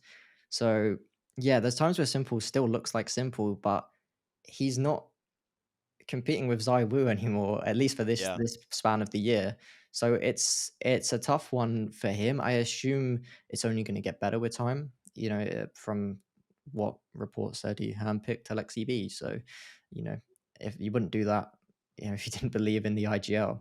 But yeah, Ema for me has been most disappointing. The one thing I will say about JL is I bumped into him a few times at the major, and his personality kind of seems like he can handle hectic. Um, so I'd say that's the only thing for that I could see him fitting into this team a bit better, and especially into a new team that hasn't really got too much structure to it initially. So yeah, I'm I think if they'd made playoffs, I'd probably put potential, but currently, with the way Ema's playing, I'm not I that think, impressed right yeah, you now. just like you have to consider. I think it's Navi. I think is a big consideration. Like I know it's the first event, but it's also the fact that like someone like Bit, for example, he was looking. I think he's changed a few spots on CT, and he was looking like really uncomfortable in some of those positions. Like the overpass game I was talking about, he got caught out on barrels quite a few times, and it just allowed Astralis to just like run over that B site. So it's one of those where I'm like, okay, you went international, you're making it harder for Simple a bit because also Simple's English is like good, but it's not like native for him, right? Like that is also a consideration. So it's like if you're going international, I just don't think this is worth it. Like it's not Wasn't like the Eastern European region is struggling for talent, you know? wasn't Navi the team as well that have like really specific call outs? It's like, what, don't they like have a Yeah, grid I think so. system, right? So I that that's gonna take a while to implement. And if you're imagine if you're like, I guess we'll use Imma as an example because unfortunately I don't want to single out Imma, but like he's the player that did perform the worst in Cologne for Navi compared to the high expectations people had for him. If somehow you're now in a team with Simple and he's going, oh, what is D1? Let's push E7. And like it's gonna take a while to like adjust, right? Disclaimer, that's not actually Navi's calling system. I don't know what it is, but I know that they use like references like that to give Yeah, call doesn't outs. that I originate think from Flipside? potentially. I feel like the biggest thing with this, and the thing I'm gonna play devil's advocate with it, and it's like this roster has never gone international before. It's now gone international. You're now blending Alexi B's call in with Blade's coaching. That system is going to take so long to develop. The fact that they've made, I know it's Navi. The fact that they've ran it close against Astralis and they nearly make the playoffs for Cologne in your first outing, where everyone's got this ridiculous expectation on you, where you've looked at this first few outings, you think, oh, this looks rough. This is going to take a while to shape and mold. And yet they still nearly make the playoffs anyway. I think it's a good sign of potential in this team. I'm happy to go with you guys and say not impressed, but I think taking a step back and looking at the context of this organization, the development it's currently going through, I think the changes are interesting, and I think it's going to take way more events before we start to see a shift. I feel also that Imma is a very systems based player, and if this system is still in the works and being developed from event to event, we're going to see the best version of Imma in probably like 3 months. I think on paper this team is potential, but yeah, I think maybe looking at it from Navi, as you're saying, as an organization, they've never gone international. Am I right in saying that this is the first time that Navi has never made playoffs in Cologne? yeah, I think so. Simple's always Yeah, made it to the Lanxess whenever he had the chance. That Yeah, that's so why I'd say not impressed for me that's fair. because yeah. it's a big first. Like it's not just any. It's not like they've first time they've not made playoffs at IEM Dallas or something. It's like this is Cologne. Yeah, Mm. I will also no, say that's Alexi's like fair. T side calling was super. I think it was good, but it was like super slow. Like a lot of rounds would end with like 20 seconds or less. It was almost like old school Navi again. So yeah, the worry for me is like the pressure cooker and like the personalities of this team. Like if they don't figure it out in a month or two, I don't know. I just don't see this lineup being the sort of lineup to give Imma that shoulder to be like, okay, we'll help you out, we'll help see you through. I think they're just going to keep shitting on him, and I think he's going to struggle with it. Honestly, that's the vibe I get right now. Sadly, I That's a do hope he shame can pick it if that up. is the case. it's just that Navi culture, man. Like it was very much like super harsh. Like they would just be like, "Nope, you fucked that up. That was bad, right?" And like, yeah, I don't know if Imma's going to deal with it, but we'll see. We'll see. Okay, Fnatic is there next on the list. I think it's got potential with Mezzi now not having to IGL, but I'm still unsure on Dexter. That's pretty Hmm. much my take on Fnatic. Yeah, I like it. yeah, I think I agree. I like it. I think definitely in potential for me, just because of like potential of what it opens up with the Mezzi fragging was big.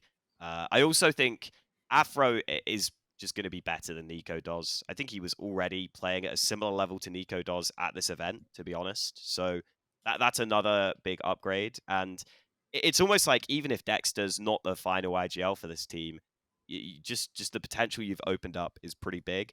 I will say some of their Cologne results, like the win against Cloud9 and stuff like that, dude, they were relying on like Mezzi 30 bomb, Mezzi 30 bomb, Yeah, Roy yeah, 30 bomb. That's not going to keep happening, but when Yeah, it's the first outing, that's fine. They can manage. yeah. I think yeah. Roy's I definitely done a like lot this better. team. I really like this team. I think the thing I want to say is I think Afro is a very similar player to Nico does in terms of the aggressive AWP. And there were some moments in Cologne where I was sat there and I was thinking, you should really be hitting that shot. Compared to like all these flashy flicks that he was doing, like the clutch potential of this guy is ridiculous. But there were some really obvious ones where it was like you need to be hitting that, and I was like, I feel like I've gone back in time and I'm watching Nikados. So I kind of obviously it's his first outing like properly in tier 1. So like I'm not gonna sit here and go like, oh my goodness me, this could have been more perfect because he played really well. I like the Dexter decision, and what I really like about the Dexter decision is that Dexter, I think his main strengths in IGLing is a lot in the mid round, and I feel like Fnatic could really benefit from that. And the fact that Cater is still part of this team, the fact that he is a very tactically sound coach, I think that's a very good kind of marriage between your coach and your IGL because you've got Cater doing a lot of the structure, a lot of the game plan, and then Dexter has all of these ideas that he can then bring into series, tailor made to his opponents, and make these mid round calls that are normally really effective. So that's why I like the Dexter pickup. I also kind of like it because if I say an Australian is not going to do well, I'll get in trouble from Lucy. So I think it will be fine. Uh, but that's specifically why I like the IGL pickup. And yeah, I mean, ITB walked so Mezzi could run at this event. We love Mezzi here, and the fact that he just drops 30 bombs on the regular is exciting. Yeah, I think I'm happy to put them in potential because of Mezzi. So yeah, I think Dex is not a bad pickup either. I just is one of those IGLs that I feel still has a lot to show in some of these teams. But Gamer Legion, how are we feeling about? They managed to get Volt and Nilan, and that's from going from Sui to Nilan. I think I'm still waiting to see a bit more from them.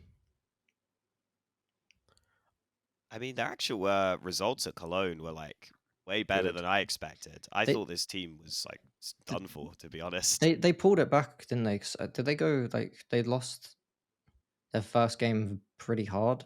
Yeah, they lost against Yeah, Monty, and Yeah. then they beat the Mongols in a close series, but the Mongols were actually like surprisingly very good again Mhm. at this event.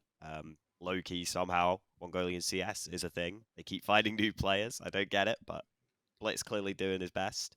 And then they actually beat Fnatic in a really close best of 3. So yeah, I it's weird because like I think Volt is obviously a solid pickup. I think he was never going to be a problem, but it just felt like they lost so much. It felt like they lost their 2 most important players, and yet somehow, I mean, I always thought Neelam was like a decent IGL, but yeah, I actually don't know how they got to the point they did because they were against Cloud9.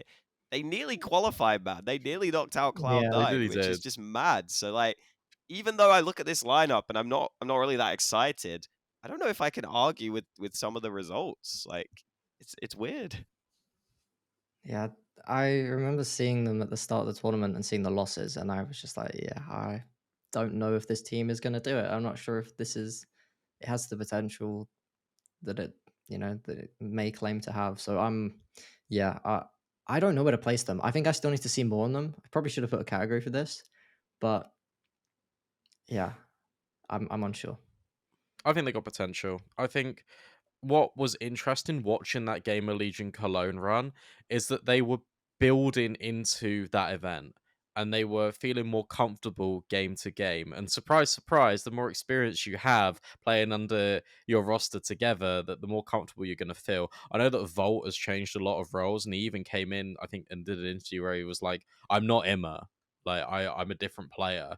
So it's going to be interesting watching him develop. Like, he was entering and going in first a lot on this lineup, which is something he's definitely not used to.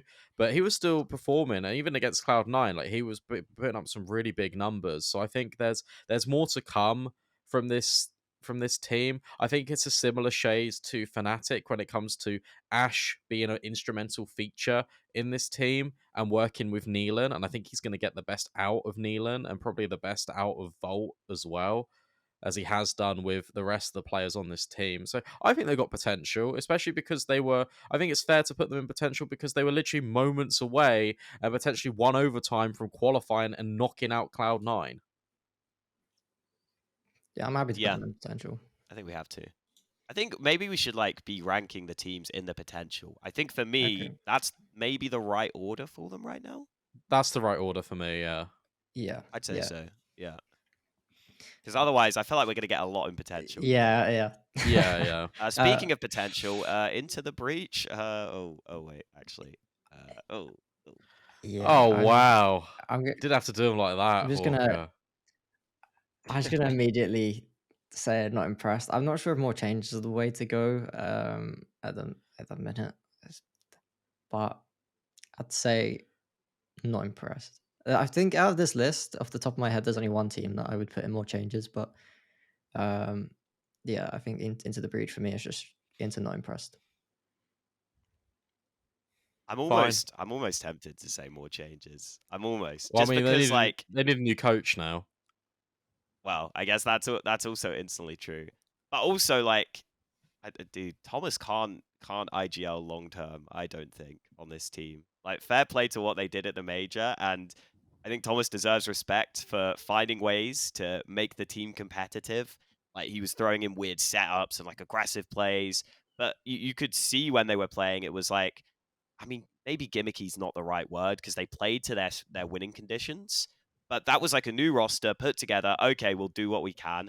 Long term, Thomas is not an IGL, realistically. I just don't think he is. So even though you've got like Neofrag, I think there's some promise. Bimas, I think there's some promise.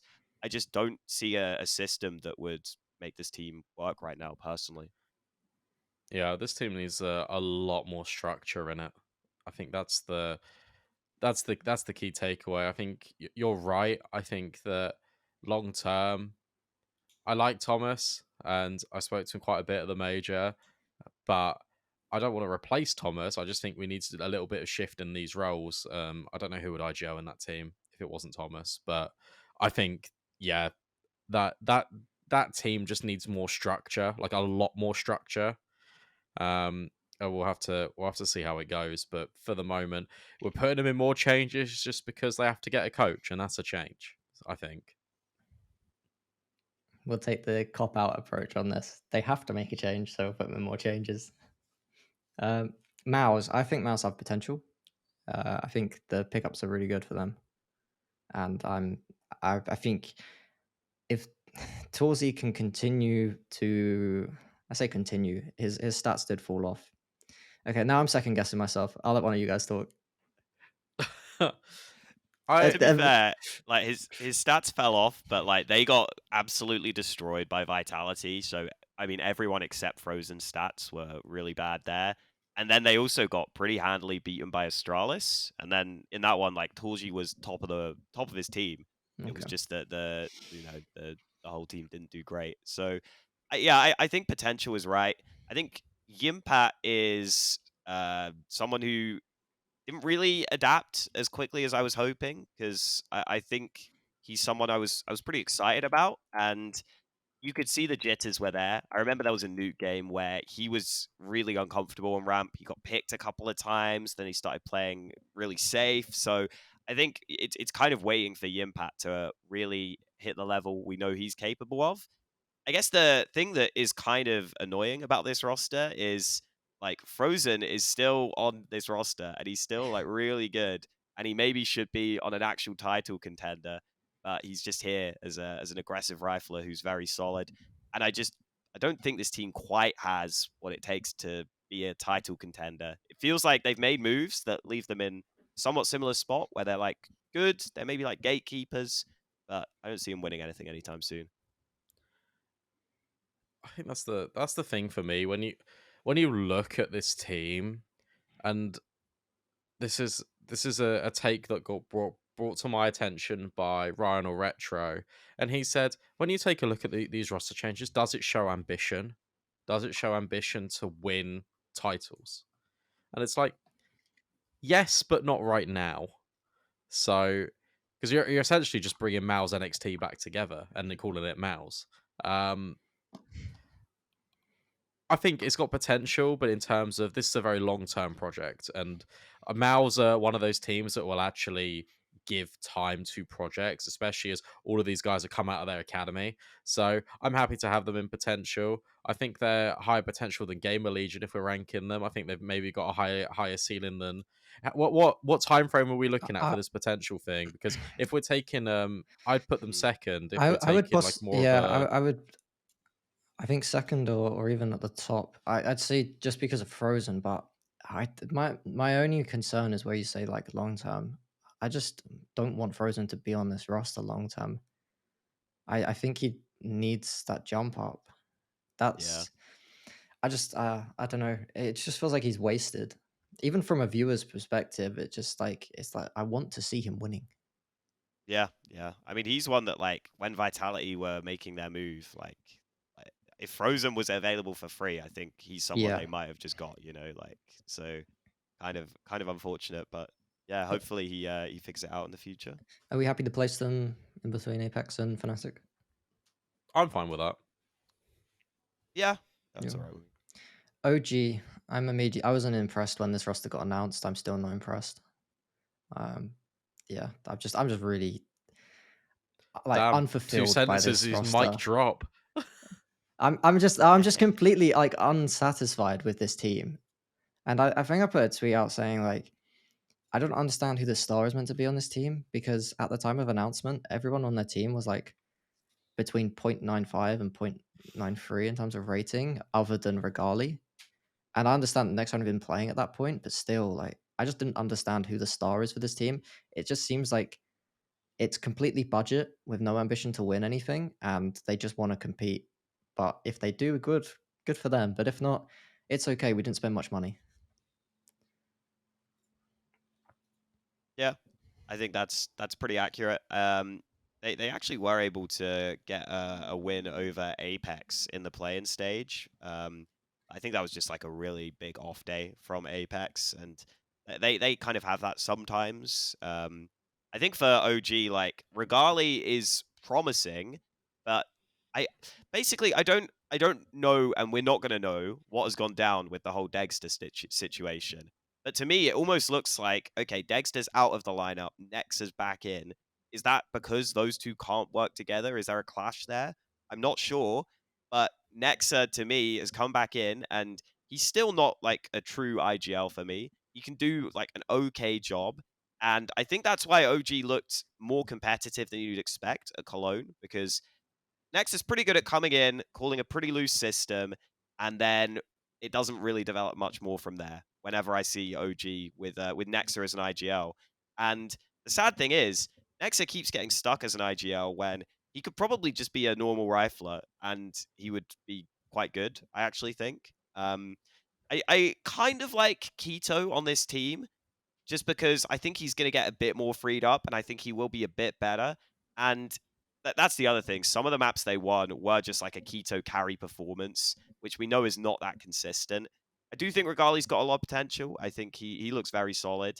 I'm not exactly sure if Fasha belongs on this level, to be honest. He looks like a bit rough, so it's one of those where, yeah, I think I'd probably have to say not impressed. It's like, there's not much that excites me about this lineup other than Regali, really.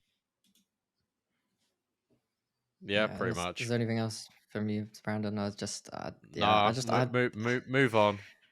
yeah, it's like an ache having to talk about them. Astralis, I personally think they are heavily overperforming at this event. But I do think they have potential. I think they've built for the future, and I think it's the correct move. Brandon? I think in the current situation and the current kind of ecosystem we've got in CS CS:GO moving into CS2, I think right now this roster has actually got potential to win titles. Right now, moving into CS2, not sure. I think they got potential, but at this very moment in time, I actually think they'll have a very deep run at Cologne. So, based on that instinct, I would say title contender. And I know that's a little bit spicy, but I think in this current moment where teams are, how they're developing, Astralis is looking the best out of pretty much everyone outside of Vitality. So I'd even say they're better than G2 right now, because given how inconsistent G2 are, because it's just interesting watching G2 play sometimes. So I would actually whack them in title contender. Damn. I think the thing with G2 is, like, I always know their players are so good that they will just sometimes win, and that does happen. Astralis is an interesting one. Their map pool is, like, kind of top heavy in my mind. Obviously, you have Ancient is incredible, and they can't seem to lose Ancient right now. But my God, watching them play Nuke against Na'Vi, like that's just, I think that's just a free win for anyone that picks Nuke against them. I guess Mal's managed to lose to them on Nuke, to be fair. But like, dude, there were rounds where, like, literally there was a wall of smokes yard, and then Na'Vi went down to B, and Astralis somehow didn't rotate anyone to B, and they just saved in a 5v5. And I was sitting there like, what is that? Like, are you just taking some mad risk, or are your comms just that bad? I don't know. I think the issue for me is just the firepower on this team. Like, Device and Blame F is the obvious firepower, and then Stare can be good in the future, but I don't think he's good enough now. Buzz had to have the game of his life to beat Na'Vi, and I don't think he's consistently that good. He did really well in that Na'Vi series, but I think Na'Vi were making a few mistakes there, and then Borup is fine. So I just don't know if the firepower's there, to be honest. That's the only concern I have. Based on immediate showing, I'd be happy to put them at the top of potential, but I do think they are overperforming at this event. I agree.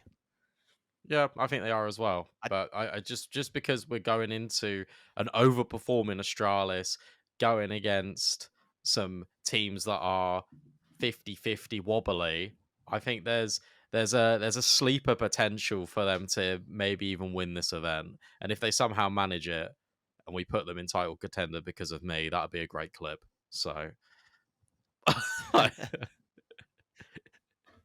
all right, BDog's staking his whole career on it. Okay. No, well, not my whole career. Probably like 70%. there they go then. If they win, it's a great clip, he says. So we'll save that one.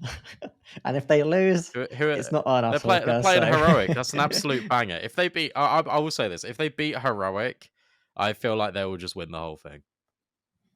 I feel like that is the grand final in itself, just for Astralis. Well, speaking of teams in that stage, Cloud9, and they've got Axel back.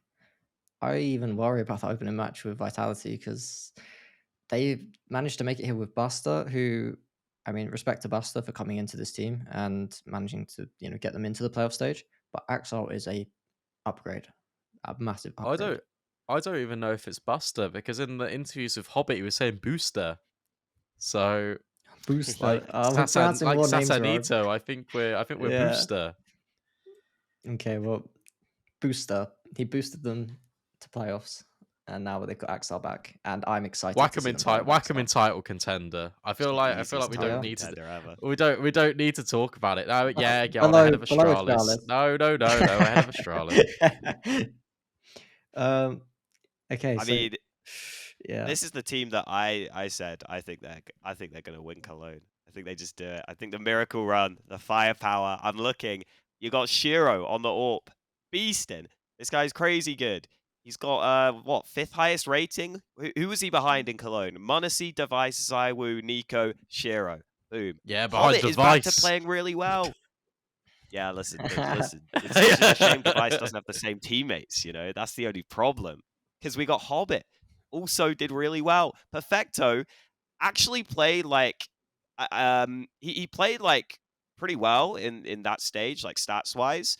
I don't know if that continues, just because I feel like he had to do a little bit more, because bless him, Buster was like, he was, you could just tell he just, I just don't think he was ready to stand in. Like he was Oh no, he rough wasn't at individually. all. Yeah, so the fact like you get Axile win, like, dude, this is, and then Electronic's still playing well while IGLing. Yeah, like I know that in the actual group stage of Cologne, they had a lot of close maps. They barely made it here, but like the energy is also like a massive thing for these guys. They look like Electronic and Perfecto have come in and changed the mood and the dynamic of the team entirely, and I think that's huge. I also think this is a team that has enough voices where it's not like Electronic's just the IGL and he's not going to frag. Apparently, Shiro is very vocal. Apparently too vocal for Nafany, who doesn't want his AWP making plays.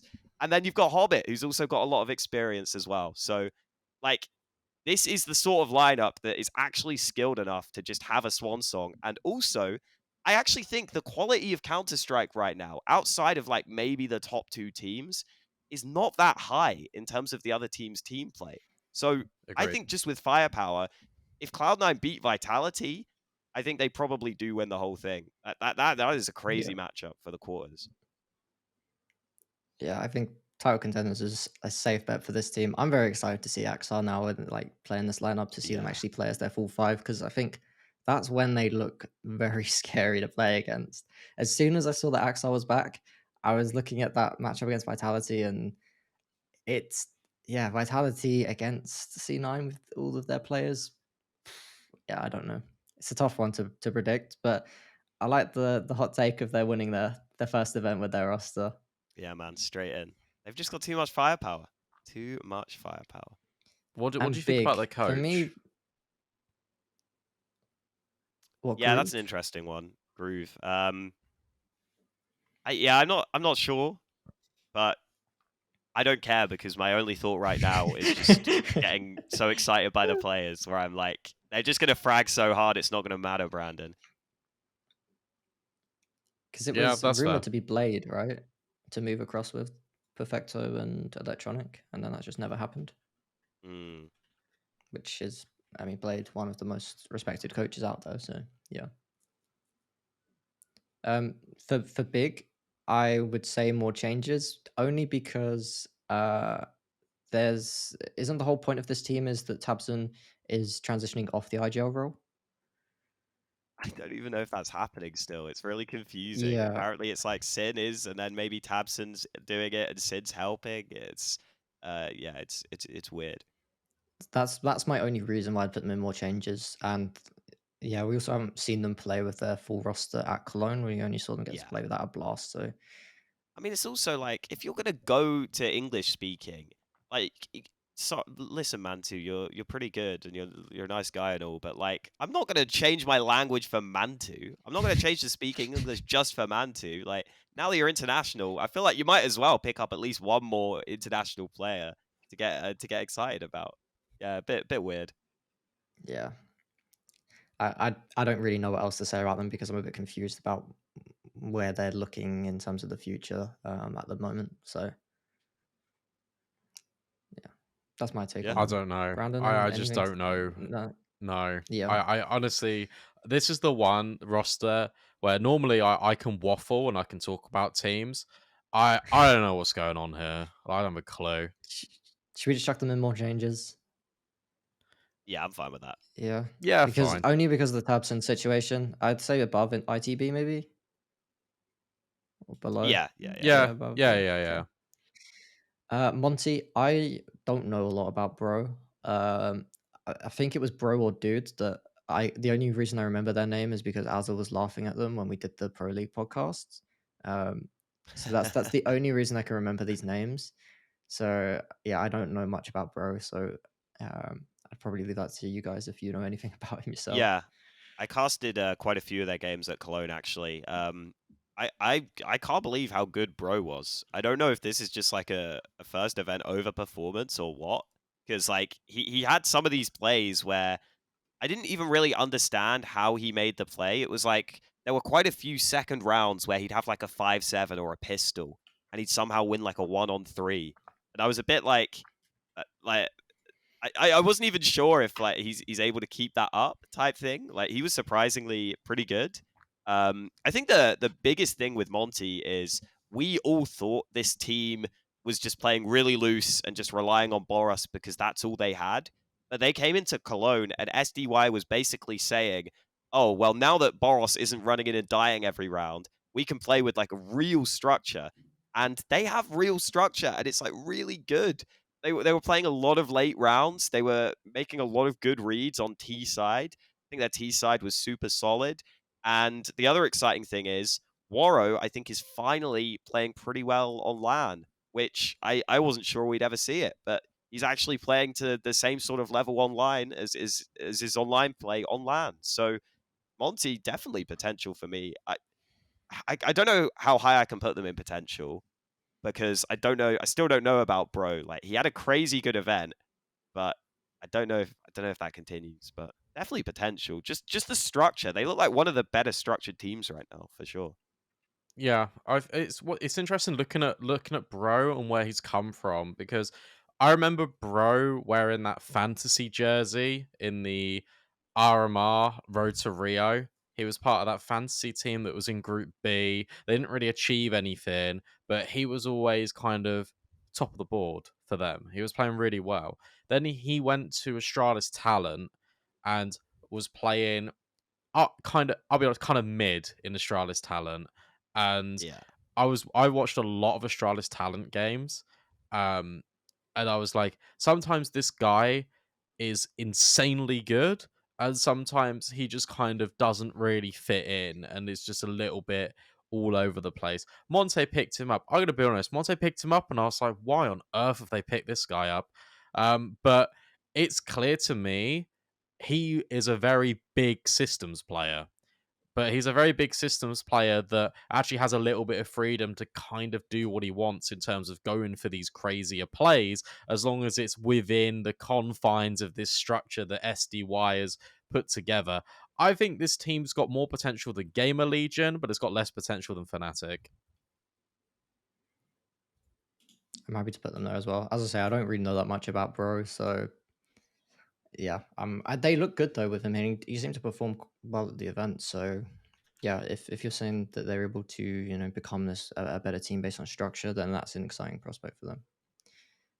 The next team in the list, I am gonna. This is the one team that I want to push for more changes, which is NIP. Ooh. I would like to put NIP in that category. Primarily because I think that the one thing they have continuously lacked ever since S-Tag has left the roster is a solid support player. Their roles still don't make sense to me. I don't see a team where you can have Config and Brolin on the same roster as entry fraggers, and then you have Reds consistently underperforming in a lurk role, possibly one of your stars. You need a solid support players to enable the rest of the team so that they can be stars, and that doesn't seem like it's happening. So that's why I push for more changes.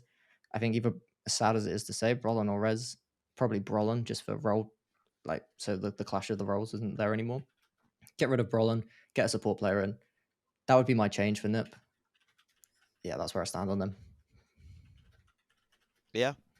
That's probably fair. I think Brolan played better at this event, but for the longest time he's not been that good. And even once they got to the top tier teams, I think Brolan kind of struggled again. So I'm with you. I mean, it feels weird to say more changes when they've just made a change, but yeah, I think you're right. Like the lineup just doesn't really seem to make sense to me, and you have pretty solid pieces in there. Headtrick, I think, is very, very promising. Yeah, He's just like he's a player that's consistently definitely improving. becoming like he's really coming to like into his own on this team. I think Yes. Config's a big part of that, and that is why when looking at this team, I think Config is the player to stay as your like to play that aggressive role over Brolin. But like it's even a change that I think should have happened in the player break, which is why I would put them in more changes now. And as you just said, they've just made a change, but I thought they should Yeah. have made more.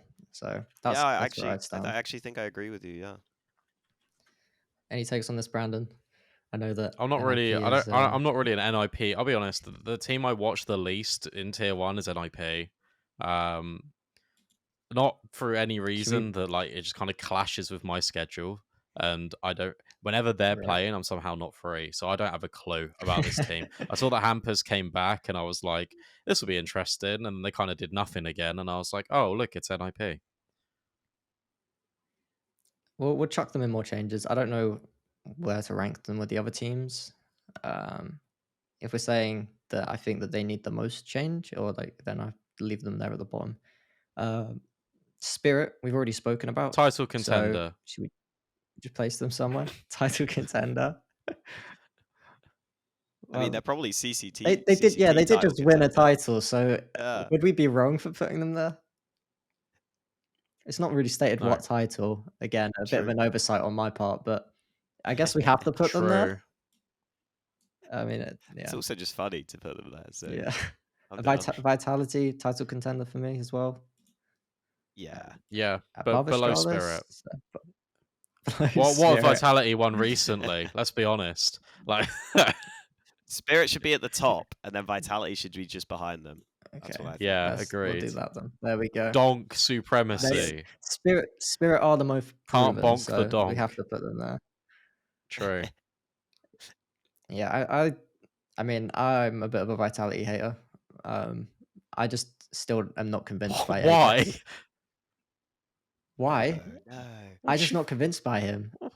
What still do you don't- mean? He's just won a major. I know he's just won a major, but look at the stars that he had on that team and look at the run to the major final. Look at the major he had. I'm just not convinced by that run. They just made semi-finals. I understand that he right? won a major. No, they lost to G2, right? They lost to G2 in They lose to They G2. did, yeah. Are they in quarters? Yeah. Oh, okay. Yeah. Like, don't get me Damn. wrong, they are Alright. consistently making like these top spots, but I'm still not convinced by Apex. I don't believe that Apex has as much of an impact in doing that as the stars of this team do. When you have ZywOo on your team, I think you can get away with quite a lot as an IGL. But Sure. that's my take on it. I know he came out after the major when they won and they said, "Fuck you guys, you question my IGL," and I'm like, I'm still questioning it. It's a very tough spot. Like for me to view this team, I don't know. I'm still not entirely convinced by Apex. This is I'd like a to see him on stronger. You sound I'd more like to see- sold on this than the NIP one. well, I'd like to see him on a team without as many, like without the best player in the world, and see how he does. I mean, one Why? of the things I He like doesn't- about Apex. Just Yeah, to prove to, I mean, just to me, just so I can see that he has got what it Okay, takes to be specifically an specifically IGL. for I'd like to RJS, Apex is now going to leave Yeah, yeah, yeah. Vitality. Yeah. No, but not yeah. You know what I'm saying? Like hypothetically, I'd like to see him on a team that doesn't have the best player in the world on to see how he performed as an IGL in a team that isn't like that. Fair. Because I think one of the great things about Apex, I think like his macro, like overall calling, I think is like pretty good, but I don't think it's his biggest strength.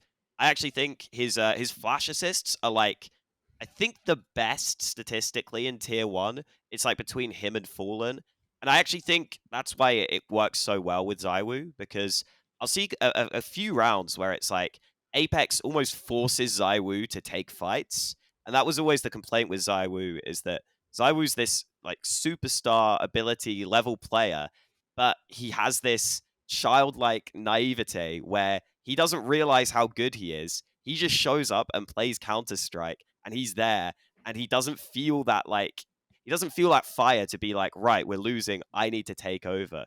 So I actually think that's the one thing I give Apex most credit for is like I think he's pretty consciously like using flash assist to almost make ZywOo take more fights sometimes. And I actually think ZywOo's starting to take a few more fights by himself now. He's starting to get there. But that is one of the things I like about Apex as a cooler. So I do get what you mean. Like initially I wasn't convinced by Apex, but he's slowly won me over. And I actually do think he's a good IGL now. I'm I not have to saying. I just say it. just want to make it clear before this ends up as a clip. But I don't think he is a bad IGL by any means. I think he is a fine IGL. I just don't think he's up there with the likes of like Karrigan or Glaive when he was playing as good as he was, and it doesn't need to be. But that's the point of this roster. He doesn't need to be that as strategical as the rest of these teams because he's got the best player in the world, and you now have the likes of Spinks. You've got Magisk, major winner, could MVP. So I don't think he has to be, which is fine. But if it comes to a point where this team needs more strategy, and then I just don't think he is there. Don't think he needs to be changed. I don't think there needs to be a change for the team. I just think that he is a fine IGL. Okay. Just want to outline exactly my thoughts before it ends up as a clip, and everyone's No, like, sorry, the clip's already been "You made. hate him. We've You cut hate off that Yeah, last bit. I like you, mate. I can't hear all what you're over. saying over the clip. Yeah. Yeah, he's a terrible IGL. Should never be on this I'm team." actually going to chop it up and edit it, and you're just going to be saying Spirit are just so much better than Vitality. Oh, if Spirit Spirit were a deserved to be at Cologne, the they'd win top. it. I love that we have Spirit above them. Complexity. They picked up a Liege. It's a good move. I'm still not entirely impressed by the roster. Yeah, I don't know. I think the thing is with Complexity is that I think that they're solid players, but I also just think this roster's too comfortable in terms of I'm not too sure what the aspirations and goals targets are put on them by the organization because it feels like they're kind of coasting a little bit right now.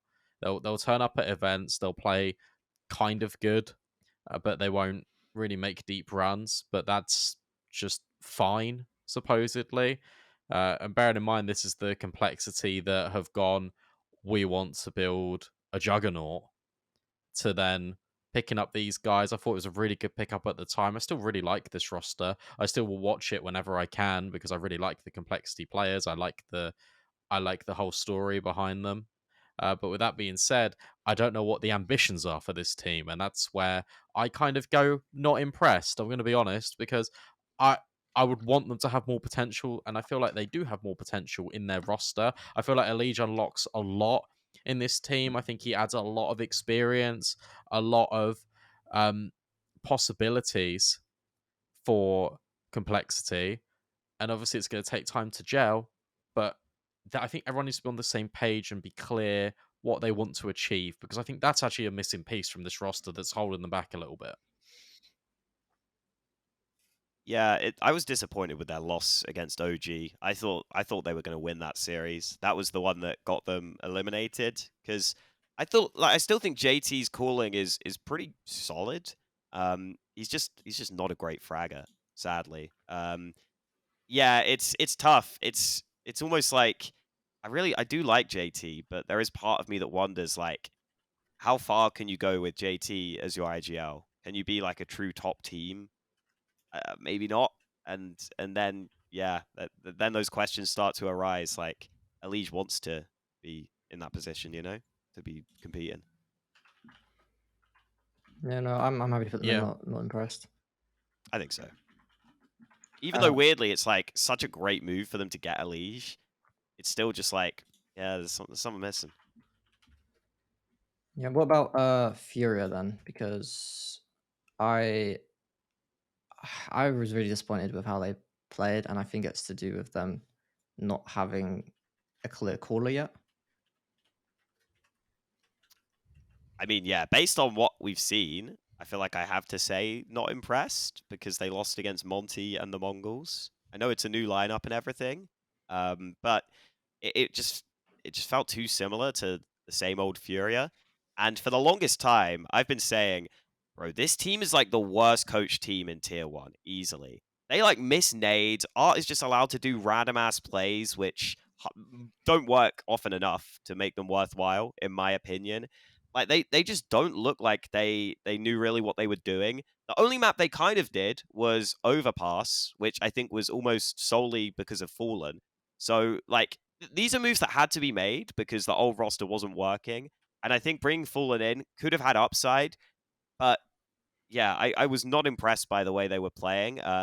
I will say something I didn't realize is apparently K Serato's had like some family stuff. I think like a family member passing away, and that seemed to that probably affected his performance quite a bit. So that's like something to consider because his stats were nowhere near what we're used to seeing from him.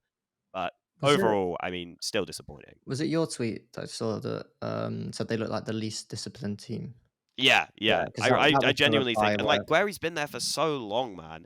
It's like, yeah, I would really like for them to bring in like maybe Zeus as a coach or someone like that. Like, it really genuinely when I watch Furia, I almost feel like when they're practicing, they're not actually practicing. They're just sort of playing and going through the motions. Like that's almost the vibe I get. And then like they tried to become more structured, but they didn't know how to do it, and they would never have nades left, and their late round plays would suck.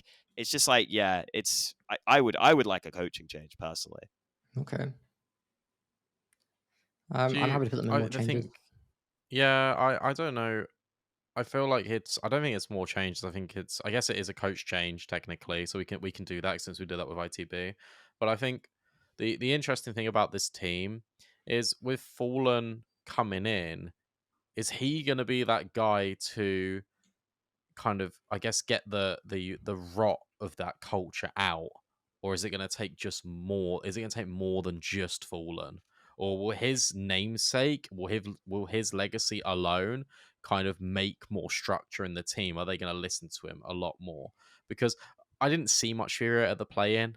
Again, I was just a little bit busy with CCT and various other bits, so I didn't have a chance to watch them. But I would assume he's been brought in not only for kind of his name, but for structure. I think the thing that most people were kind of surprised about as well didn't he cost like 700,000 to bring in? Yeah, it's just the Fallen branding, man, is too strong. It's too strong. Yeah, I'm more than happy to put them in more changes.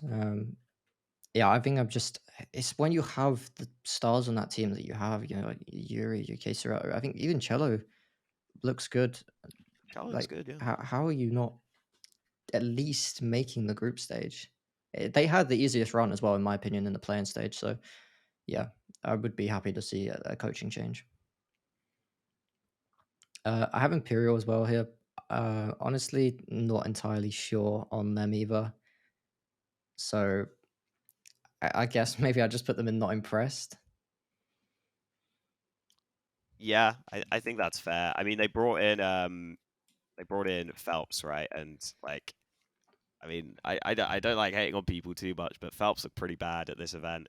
They I brought think, in Henny as well, who yeah, I think that's like a pretty good move. For some reason, Henny, I don't know what's happened to Henny's career because I still think he's a pretty good AWPer, but for he whatever was reason, the obviously, standout for me at least. yeah, like Henny went off with Vinny, and then uh, ever since, oh sorry, Lucas won, sorry, his brother, and then ever since, like struggled to make it back to the top of Brazil. So yeah, just I guess just not impressed, Yeah, not that impressed. I have no idea how Phelps is in this team Yeah. because I just don't get it. Is it going to be like a name thing? Is it a familiarity that players have played with him? But let me read some of the last ratings he had on his last team, which was Fluxo, because basically Fluxo. I'll give a little brief history over Fluxo. Basically in CCT South America, they won 4 of them in a row, and they were looking unbelievable, and then they just kind of fell off a cliff, and I don't really know what happened to them. But suddenly it's even against teams in the region that Fluxo should be beating in the playoffs. Phelps had like a point 0.39, 0.37, 0.46 against Liquid in May, like 0.60 against 0-0 Nation. Like I don't know how you look at those stats and you think, I think we put him on Imperial. I don't know. And I hate calling out guys' stats, but that one's for me. It's just like I literally have no idea why. And it's gotta be a familiarity thing, but I'm not impressed with that change. Yeah, I think we're all in agreement that not impressed is the way to go with this one. I think Phelps has definitely been. I mean, I think he's just the talking point whenever Imperial gets mentioned. Like, this surely is his last chance, right? And he just always seems to get another one. So, yeah. Last one is Liquid. I I just don't know. I just don't know with Liquid. I don't think Yakinda's the right idea for the IGL role. I'm just, yeah, I don't think that you keep him IGLing if you want to actually make this team a contender. Damn, I was thinking that would be like a more spicy take of mine, No, but yeah, I'm fully with you. yeah, I okay. I'm expecting something else a different opinion to come in. Then I thought we were going to have a big debate no, about no. Yakinda should IGL. No, No, okay. no. No, it's also just like, mate, it's like so early in his career. It's like we've seen so many players do this and then struggle to get back to the level that they once were. And Yakindar's numbers are dipping for sure. I think that like NAF is always solid, and people were excited about this team after Blast. I should have talked about it more because I kind of saw that as fool's gold immediately. Like OC was playing really well, and I've never seen OC consistently play that well, to be honest with you. And then for me at least, Rainwaker is like, I guess, sort of fine. I think some other people were maybe a bit more up on Rainwaker than I am. I think he fills a role and he seems okay, but he doesn't seem much more than that to me. So you're kind of left in a position where I feel like Naf is like a very good player, and then outside of that, like even though the names look like there should maybe be a bit more firepower, I think Patsy's like he can be good, but he's definitely inconsistent just in the way he plays. So the only player I look at on this team that I can rely on right now is Naf. The rest of them, I'm a bit like, I don't know. And Liquid are an org who should be trying to compete for trophies. And so, yeah, for me, they've gone European and they're maybe like a similar level to before, which just like feels weird. If anything, they might be slightly worse, weirdly. I don't know. Yeah, Yeah, bit of a weird one. Yeah, I I don't do know. like. Go ahead, I Brandon. keep go. doing it. I think I'm lagging so No, much. I'm it's sorry. I don't yeah, know. it's all Um, good. I think the way we frame Rainwaker a lot when he was playing for 500, when he was playing for kind of the ex-Skade guys, is that he's the most consistent player we have in tier 2. Like he was consistently doing Right. really well. Like it was like 1.2 rating like consistently throughout the majority of tier 2. No matter where you put him, he did well. I think his map pool actually matches up quite well towards Liquids as well. I don't think you need to teach him many new positions, new roles. So I think that's why he comes in and does the job. I think he'll do a good job. I'm not sat here going he's the prodigy of tier 2 and he's going to tear it up in tier 1 because that's unrealistic. I think he's a very good player, and I think he, like you said, Hawker, I think he's going to do the job well. I think the issue you've got with this team, the main thing is you're trying to get these roster changes to work together, but there's a lot of inconsistent players, and I don't think it's a hot take to say that Yakinda shouldn't be IGLing. I don't like it at all. I don't think he should be. I would have much preferred them if they went out and got maybe an IGL player. Yeah, I think if you're going European, why not grab a European IGL? It doesn't really make sense to me. I mean, yeah, I just don't get it. I don't even know what route you take to if you have to drop someone to then put someone in the IGL role, because I don't think you transition it to anyone else in this team. And yeah, I just don't think he's lost a lot since transitioning to that role. I will say though, I know you've mentioned Patsy and you said about inconsistency. I did like that he maybe not ended up on Liquid, but ended up on a team. I think that he Yeah, I needed agree. to get back onto a team. I think he was one of the best players in Spirit. It's like when he got picked up and he was playing well at Blast, I was sitting there thinking like, did people forget how good this guy can be? I'm just not sure what this Liquid situation is. If this is, I don't think it's the final home for a lot of these players. Hmm. So I'd be happy to put them in more changes because I think an Yeah, like IGL is it's needed. a summer vacation in North America in Team Liquid's ranks. Whereabouts would we Is that put them if harsh? we're going I in don't know. for more changes? No, I think you're right. Yeah. Yeah, I'm not sure where we put them though. What are I we mean, I ranking guess this they've. in? Is this in terms I, of like when we say more changes left to right? Are these the teams we want to make changes, or is this the teams that desperately need changes from left to right? I think the Because if ones it's on the one, I'm putting right them first. that you okay, we'll put them first then. So that's teams you want. Okay, and then we'll put But yeah, so what I'm trying to think is it I teams want that NIP need up a there change? as I don't think well. they need a roster change. Sure. It's just whether we want them to have a roster change. I'm just trying to get that distinction to make sure we're all kind of ranking them the same. Yeah.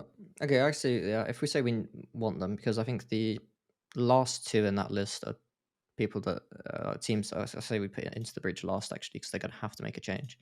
Then Furia, we're kind of all happy if they would to make a coaching change. Big, we're Yeah. unsure of. And then I think the Liquid and Nip were kind of wanting for changes more than anything. Yeah, I'm Nice. quite happy with this. Spirit as our title contender.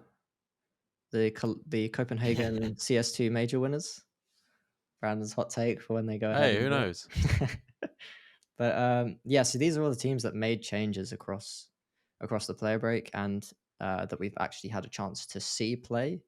Um, so yeah, it'd be interesting to see how everyone else views this list. There's definitely been some hot takes about each of these teams. So yeah, and briefly, I just want to end this episode by talking about Cologne because it's the biggest tournament that we've got left in CS:GO. We're in the playoffs. We've pretty much talked about all of the teams besides Heroic and Ents. So I say if there's anything you guys want to say about those two teams, then we'll go ahead and do it now. But other than that, I'd just like to get predictions on who you guys think are actually going to take Cologne. Just quickly on Heroic, they were not looking anywhere near as clinical in the group stage as we're used to seeing. They dropped a map against the Mongols. That series was surprisingly close. And then against Monty, the maps were also kind of close.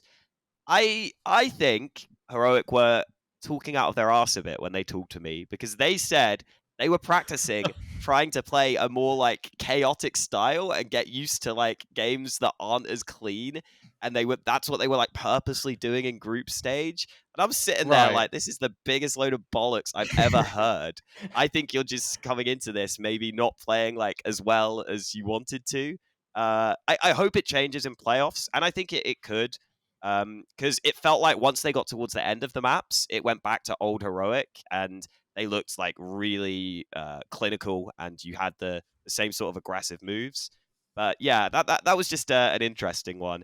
And then obviously they did end up losing to Ents. I didn't get to like fully see that game, but yeah, I think I guess also can touch on Ents quickly because they continue to look pretty damn good, right?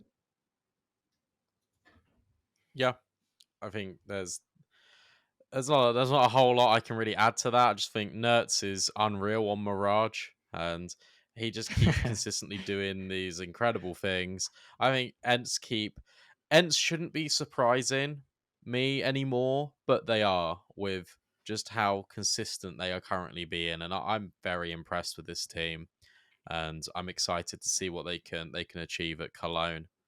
Just Yeah, that's my final thoughts on it. I think briefly on those, as we mentioned earlier, when we were talking about fantasy, and you were saying like when you pick a player in fantasy, you kind of notice more. So I picked Nertz, and up until that Mirage game, I think he was okay, but at that Mirage game, I was like, oh my god, this guy has had an insane like Mirage. He's had an insane series in this one because before that, he was playing okay, and yeah, I'm very excited to see if Nerds can maintain the form that we've seen him at his peaks. Um, but I will say, up until that series, he was okay. So that's pretty much my take on Ents. I'm very excited for Nerds. Like I think Nerds is a great player. So and I think Sunpius as well is really underlooked in this team, and I think that's because of Nerds. I feel like and the same for Dheart. I just think there's a lot of talent in this team and a lot of potential for this team to be very good.